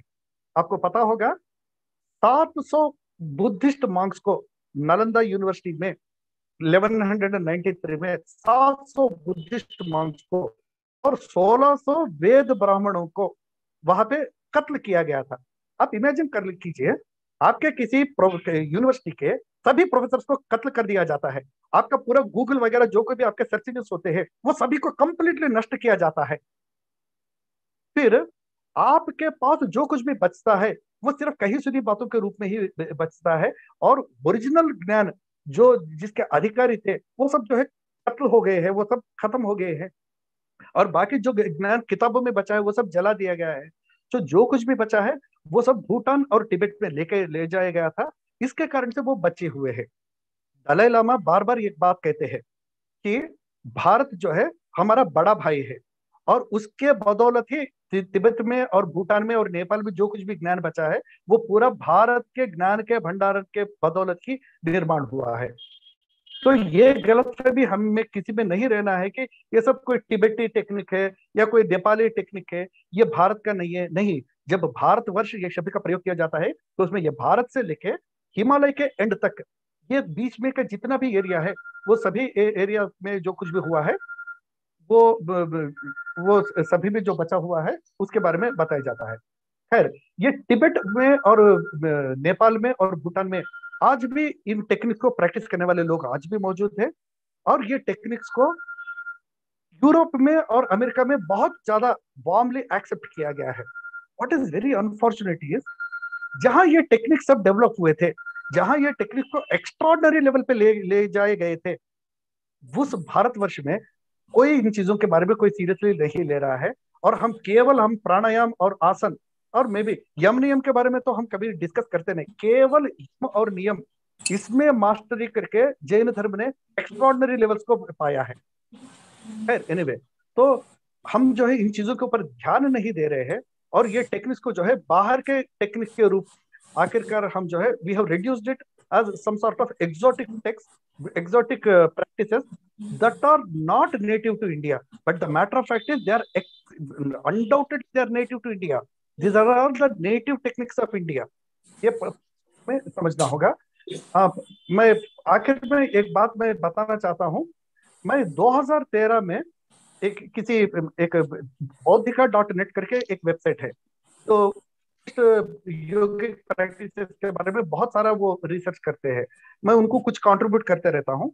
उस पीरियड में उनसे जब मैं बहुत डिटेल जब करस्पॉन्ड कर रहा था, तो उन्होंने एक particular one point of time उन्होंने बताया था मुझे कि ग्यूलू करके एक प्रैक्टिस है, टेक्निक। ग्यूलू प्रैक्टिस में आज भी तिब्बत के हायर एल्टीट्यूड्स में पराकाय प्रवेश जिसे कहते हैं, यानी शरीर को त्यागना और दूसरे शरीर के में प्रवेश करना, जैसे आदि शंकराचार्य के जीवन में बताया जाता है। इस प्रकार के टेक्निक्स के बारे में आज भी चर्चा होती है। इस प्रकार के टेक्निक्स में वहां पे प्रैक्टिस करने के लिए बैठे हुए, ध्यान धारणा करते हुए बैठे हुए लोगों को उन्होंने स्वतः देखा है। He has documented and he has corresponded with me. The point is, इन चीजों में हम अनफॉर्चुनेटली हम इंटरेस्ट नहीं ले रहे हैं, और अगर ये नहीं लेंगे तो ये बहुत जल्दी इंडिया से तो कंप्लीटली लुप्त हो जाएंगे, और बाद में हम जो है इन बातों को ये सब कहीं सुनी बातें हैं, बेफजूल बातें हैं, ये सब अंधविश्वास की बातें हैं, और we will finally reduce them to superstition, which is a very very unfortunate thing. तो my point of argument is, ये जो गुरु पद्म संभाव को नमन करते हुए, क्योंकि इनके कारण से शांतरक्षिता, कमलशीला 6th and 7th सेंचुरी में इंडिया से मारपा, ढेर सारे इस प्रकार के महापुरुष इंडिया के ये क्या बोलते हैं, ट्रेडिशनल विजडम को, मैन्युस्क्रिप्ट्स को ऊँटों के, हाथियों के पीठ पे ऐसा हजारों हजारों मैन्युस्क्रिप्ट को रख के नेपाल, तिब्बत और भूटान में ले गए थे, क्योंकि उनको पता था 100 साल के अंदर जो है इस्लामिक इन्वेजन होने वाला है। हजारों हजारों मोनेस्ट्रीज, टेम्पल्स और यूनिवर्सिटीज नष्ट हो जाएंगे। विक्रमशिला नष्ट हो गया, तक्षशिला आपको पता ही होगा, सेकंड BC तक ऑलरेडी उसके ऊपर जो है 15-20 बार हमला हो चुका था। अभी तक्षशिला जो पाकिस्तान में है, अभी उसका नामो निशा बचा नहीं है। विक्रमशिला कोई नामो निशा नहीं है, नालंदा कोई नामो निशा नहीं है। इतना कुछ नष्ट होने के बाद जो कुछ भी बचा है, उन टुकड़ों के आधार पर हम जो है योग के बारे में हम डिस्कस कर रहे हैं। मैं चाहता हूं कि योग का वो जो विश्व रूप है, रूप में चाइना में, साउथ में, तिब्बत में, भूटान में बचा है, उसे हमें वापस लाना है, उसे हमें अपनाना है, और हमारे स्टूडेंट्स को ये बातों को जरूर हमारे स्टूडेंट्स तक पहुंचाना है कि ये true object of yoga, the very purpose of yoga is to attain the higher realities of life. It's not merely to restrict yourself to your physical well-being or your mental composure and tranquility. These are all byproducts.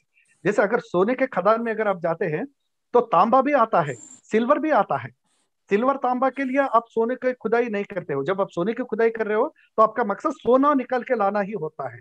Silver भी मिलता है by product, zinc भी मिलता है by product, तांबा भी, copper भी मिलता है बाई प्रोडक्ट. इसी प्रकार शारीरिक स्वास्थ्य और मानसिक संतुलन वगैरह जो कुछ भी है, ये सब जो है अपने आप मिलने वाले हैं. But that should not be the sole aim of teaching yoga और प्रैक्टिसिंग योगा.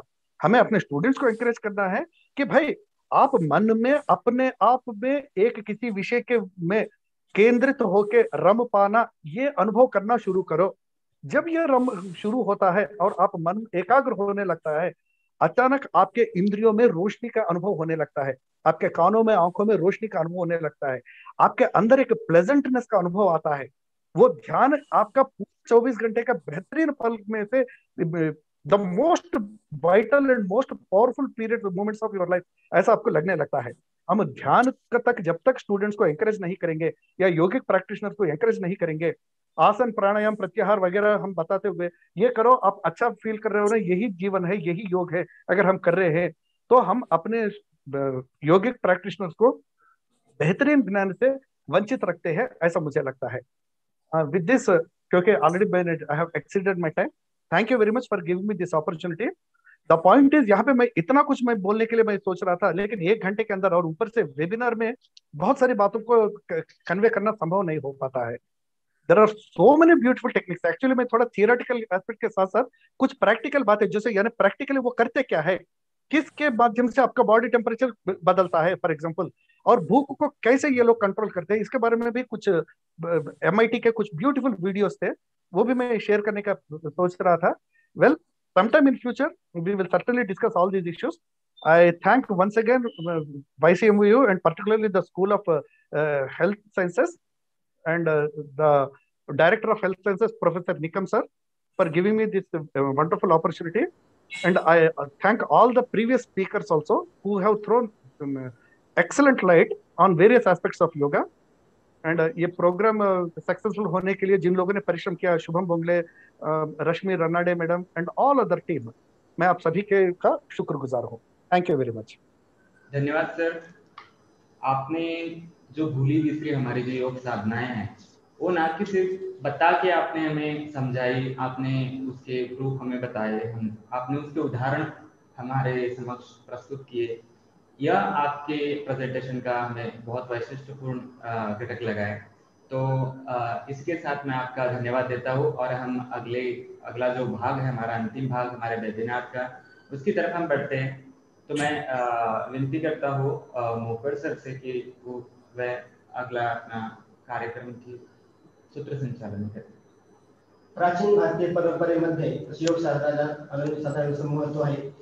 योग शास्त्राचे महत्व पूर्ण जगाने देखील या ठिकाणी मान्य केलेले आहे।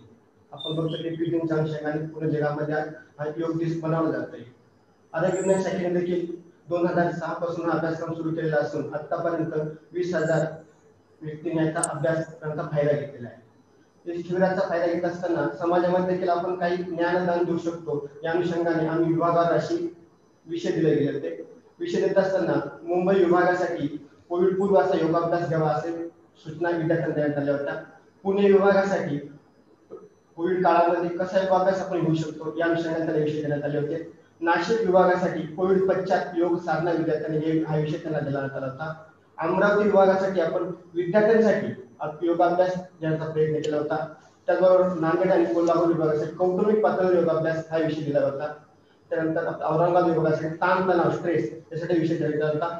इथे मला सांगताना खूप आनंद होत आहे की संपूर्ण महाराष्ट्रभर आपण 950 शिबिर कंडक्ट केले होते आणि या शिबिराचा फायदा जवळजवळ 6,000 विद्यार्थ्यांनी सातत्याने घेतलेला आहे। आणि शिबिरात विद्यार्थ्यांची आखणी केली होती, अगदी उद्घाटनापासून तर समारोपापर्यंत मध्ये व्याख्यानांचा समावेश, त्याचबरोबर आपला आहार विहार कसा असावा, दिनचर्या कशी असावी, प्राणायामाचं महत्व उत्कृष्टपणे अशा ठिकाणी नियोजन केलं होतं। काही विद्यार्थ्यांनी एकदा प्लाझ्मा थेरपी देखील डोन केली होती, काही विद्यार्थ्यांनी 3 वेळा आपले डोनेट केलं होतं। त्याचबरोबर काही विद्यार्थ्यांनी हॉस्पिटलमध्ये जाऊन जो कोविड पॉझिटिव्ह रुग्ण आहे त्यांना देखील ट्रीटमेंट आणि उपचाराचा प्रयत्न केला। अशा विद्यार्थ्यांना आम्हाला खूप अभिमान वाटतोय। शिवम भोंगळे सरांना विनंती की त्यांनी आपला विद्यार्थी गटाचा निकाल ठिकाणी जाहीर करावा। धन्यवाद सर।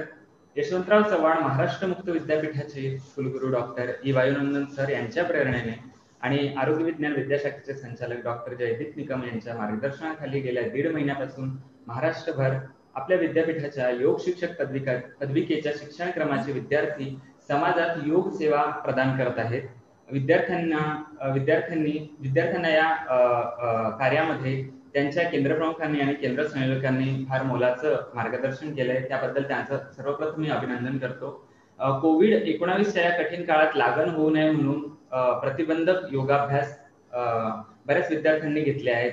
त्याचबरोबर कौटुंबिक सामंजस्यासाठी योगाभ्यास अशा वेगवेगळ्या विषयांवर योग शिक्षक पदविकेच्या विद्यार्थ्यांनी शिबिरे घेतली आहेत आणि याला समाजाकडून जो आहे तो भरभरून प्रतिसाद मिळाला आहे। जवळपास 10,000 साधकांनी ऑनलाईन पद्धतीने आणि सामाजिक अंतर पाळून ऑफलाईन पद्धतीने या शिबिरात सहभागी झाले होते सर्व। आणि या शिबिरांचे एक वैशिष्ट्य मी तुम्हाला सांगू इच्छितो की विद्यार्थ्यांनी ही जी शिबिरं आहेत ही मोफत घेतलेली आहेत आणि कोणत्याही फळाची अपेक्षा न करता निष्काम भावनेने या सर्व विद्यार्थ्यांनी आपली शिबिरे घेतली आणि त्यांच्या या कार्याची दखल विद्यापीठाने घेतली असून त्यांच्या कार्यासाठी त्यांना सन्मानपत्र आम्ही प्रदान करणार आहोत। आणि एकूण 60 केंद्रावरील 950 विद्यार्थ्यांनी ही योग शिबिरे घेतली आणि प्रत्येक शिबिर हे त्यांच्या ठिकाणी अगदी वैशिष्ट्यपूर्ण होतं आणि त्यांचा निकाल तयार करताना तज्ञांना सुद्धा असा प्रश्न पडला होता का यांना क्रमांक कसे द्यायचे, तर तरीही शिबिराचं जे परिणामकारकता आहे त्याच्यानुसार आम्ही काही सर्वोत्कृष्ट शिबिरांची निवड करण्यात आली आहे। आता यांचा निकाल आम्ही जाहीर करतोय। हा निकाल 2 गटात जाहीर केला जाणार आहे। एक आहे विद्यार्थी गट आणि दुसरा आहे केंद्र गट, की ज्या केंद्रावरील विद्यार्थ्यांनी सर्वात जास्त चांगली शिबिरे घेतली असा दुसरा गट आहे। तर पहिला जो गट आहे विद्यार्थी गट, या विद्यार्थी गटामध्ये उत्तेजनार्थ पारितोषिक हे विभागून जाते। स्नेहल मालेकर, केंद्राचं नाव विलिंग्डन कॉलेज सांगली, केंद्र प्रमुख आणि केंद्र संयोजक आहेत डॉक्टर भास्कर ताम्हणकर आणि महादेव ठोंबरे। उत्तेजनार्थ विभागून जाते Prakash Pingale, Ojaswini institute and Soham department of yoga and naturopathy Jalgaon, doctor Devendra Sonar, प्राध्यापक पंकज खासबागे हे त्यांचे मार्गदर्शक, उत्तेजनार्थ विभागून जाते डॉक्टर माधवी मार्डीकर, नबीरा महाविद्यालय काटोल यांचे मार्गदर्शक आहेत सुनील कुमार नवीन, डॉक्टर तेजसिंह जगदाळे. उत्तेजनार्थ विभागून जाते डॉक्टर पूनम चौधरी, योगाश्रय योग फाउंडेशन नाशिक, त्यांचे मार्गदर्शक आहेत शरद दंडगवाळ, तुषार दंडगवाळ. सर्वांचं अभिनंदन. यानंतर वळूयात तृतीय पुरस्काराकडे. तृतीय विभागून जाते स्वप्नील शिंपी, योगाश्रय योग फाउंडेशन नाशिक, त्यांचे मार्गदर्शक आहेत शरद दंडगवाळ, तुषार दंडगवाळ. तृतीय विभागून जाते क्रांती दीक्षित, राष्ट्रीय स्वयंसेवक संघ जनकल्याण समिती जालना, यांचे मार्गदर्शक आहेत सुरेश मोडक, सुनीता माटोळे. तृतीय विभागून जाते वृषाली मोरस्कर, योग विद्याधाम करवीर कोल्हापूर, बीजी यादव आणि रमेश धाकरस हे त्यांचे मार्गदर्शक आहेत. सर्वांचं अभिनंदन. द्वितीय पुरस्कार द्वितीय क्रमांक विभागून जातोय. विद्यार्थ्यांचं नाव आहे श्रद्धा गाडगे, केंद्राचं नाव आहे Ojaswini institute, Soham department of yoga and naturopathy Jalgaon. मार्गदर्शक आहेत डॉक्टर देवानंद सोनार, प्राध्यापक पंकज खासबागे. द्वितीय विभागून जाते योगिता हिरे, निसर्ग योगी योग आणि नॅचरोपॅथी सेंटर नाशिक, केंद्राचे मार्गदर्शक आहेत श्री पी बी नरवाडे. द्वितीय विभागून जाते नीतू घाटे, निसर्गोपचार ग्राम सुधार ट्रस्ट उरळी कांचन पुणे, त्यांचे मार्गदर्शक आहेत डॉक्टर अभिषेक देवीकर, डॉक्टर कुशांत शहा. सर्वांचं अभिनंदन. आणि सर्वांचा ज्याच्याकडे नजर लागून आहे प्रथम क्रमांक कुणाला प्राप्त झाला आहे, तर मी विनंती करतो की प्रथम क्रमांक जो आहे तो प्रदर्शित करावा.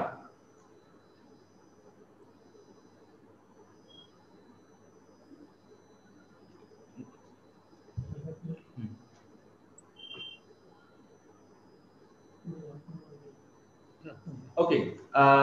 द्वितीय प्रथम क्रमांक जो जातोय तो विद्यार्थ्यांचं नाव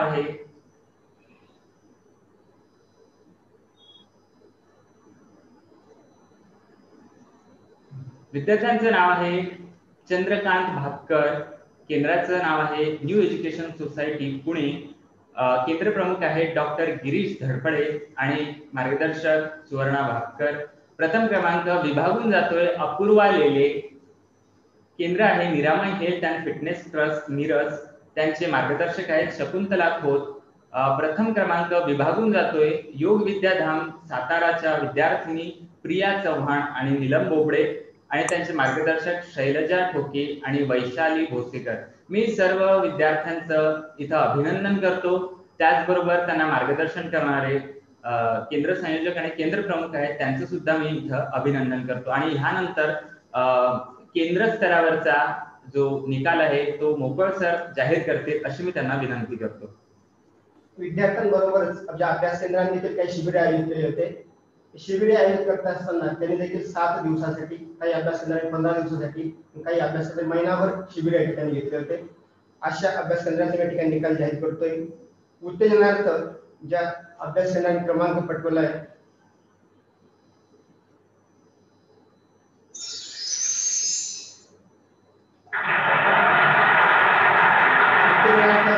क्रमांक मिळतोय श्री सप्तशृंगी आयुर्वेद महाविद्यालय हॉस्पिटल नाशिक, त्यांचे मार्गदर्शक डॉक्टर मिलिंद आवारे, डॉक्टर प्रशांत प्रोफेसर.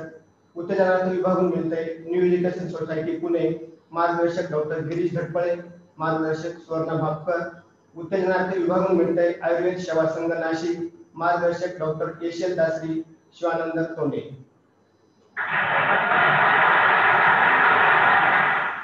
तृतीय क्रमांक पटकावला आहे निसर्ग योगी योग नॅचरोपॅथी सेंटर नाशिक, मार्गदर्शक श्री पी बी नरवाडे.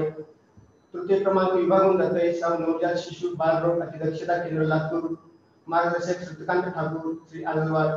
तृतीय क्रमांक विभागून जातोय योग विद्याधाम करवीर कोल्हापूर, मार्गदर्शक बीजी Jadhav Ramesh धाकरस.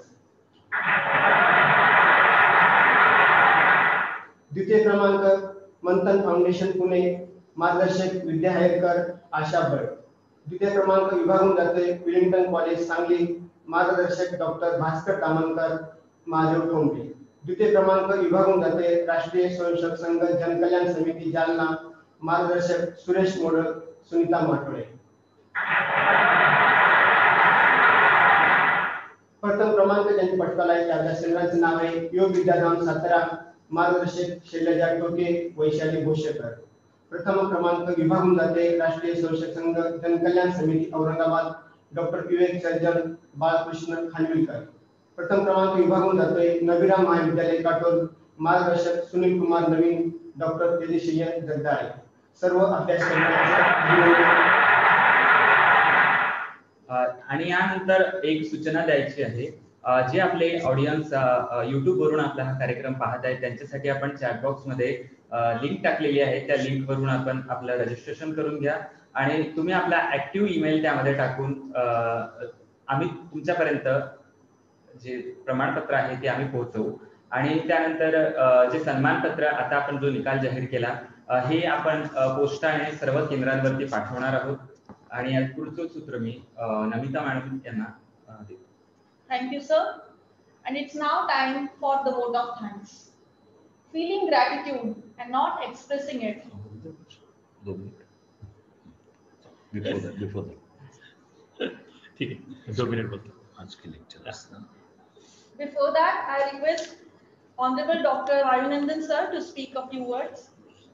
It's really, I was really looking at all the last 2 days, the International Yoga Webinar. I think the credit goes to the entire team of School of Health Sciences headed by Professor Jaideep Nigam.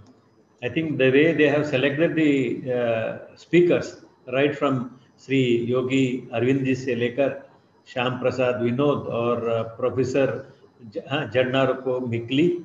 And today's, I think the other is Natalia Solvi, Manmat Garote, and especially I was listening Dr. Vijay Srinath Kanchi. I mean, it was really, he scientifically analyzed how the yoga aspects influenced our ancient yogis and how they practiced.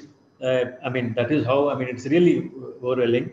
And I think really the real aspects of yoga has been with these speakers. We could connect the yoga from ancient days to present days. You all know that in COVID times, many people, irrespective of religion and all that, they try to, I mean, connect themselves to yoga. That itself indicates that how important is yoga for, I mean, our physical, social, or psychological, as well, I mean, well-being of ourselves, inner feelings. So this is, I think, is the thing brought out by School of Health Sciences, inviting the eminent scholars in this field. I once again congratulate the School of Health Sciences and their entire team. And plus today also we have seen some study centers and the students also who have participated and who have also got prizes in various competition conducted by their study centers. I also congratulate the students and study centers who have, I mean, organized this with the help of the School of Health Sciences. So I think really what we called, I mean, our International Yoga Webinar has really, it's a one thing which we can say that this 2 days seminar has really given a lot of inputs and a lot of knowledge about yoga, which many people have some apprehensions about yoga, which they feel that something is a religious practice. So with these few words, I once again thank all the members of the School of Health Sciences for inviting me for the introduction session and also the evaluation. Thank you. Dhanyawad. Jai Hind, Jai Maharashtra. Thank you, sir. Thank you, sir. Feeling gratitude and not expressing it is like wrapping a gift and not giving it. So I take this opportunity to thank Honorable Vice Chancellor Dr. Vayunandan sir, who has always been very encouraging to all of us at Yashwantrao Chavan, Maharashtra Open University. His motivation inspires us to hold such online programs even during the pandemic of Corona. I thank the Director of School of Health Sciences Dr. Jaideep Nikam sir, who has always supported us to share such knowledgeable programs. My sincere thanks to all our speakers of the webinar for sharing their expertise and knowledge with us on yoga. Sri Yogi Arvind, Dr. Samprasad Vinod, Dr. Vijay Srinath Kanchi, Dr. Manmat Gharote for coordinating among our speakers. Our international speakers, Dr. Yadranko Miklik from Croatia, and a special mention of Dr. Natalia Solve, who joined this webinar at early morning from Argentina. A big thank you to the Computer Management Center and staff of VC office for the technical arrangements, and all the staff of School of Health Sciences, Dr. Abhay Patil sir, Bedse sir, Rashmi Ranade, Shubham Bonge, Baru Mokar, Vishakha More, Vaibhav and Manisha. Without their help, conducting this webinar would not have been possible. I also thank all the teaching and non-teaching staff of the university. Last but not the least, I thank all the study centers, students, and our audience for this great response and their appreciation mentioned in the comments of the chat box. We now end this webinar with Vishwa Kalyan prayer.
Thank you.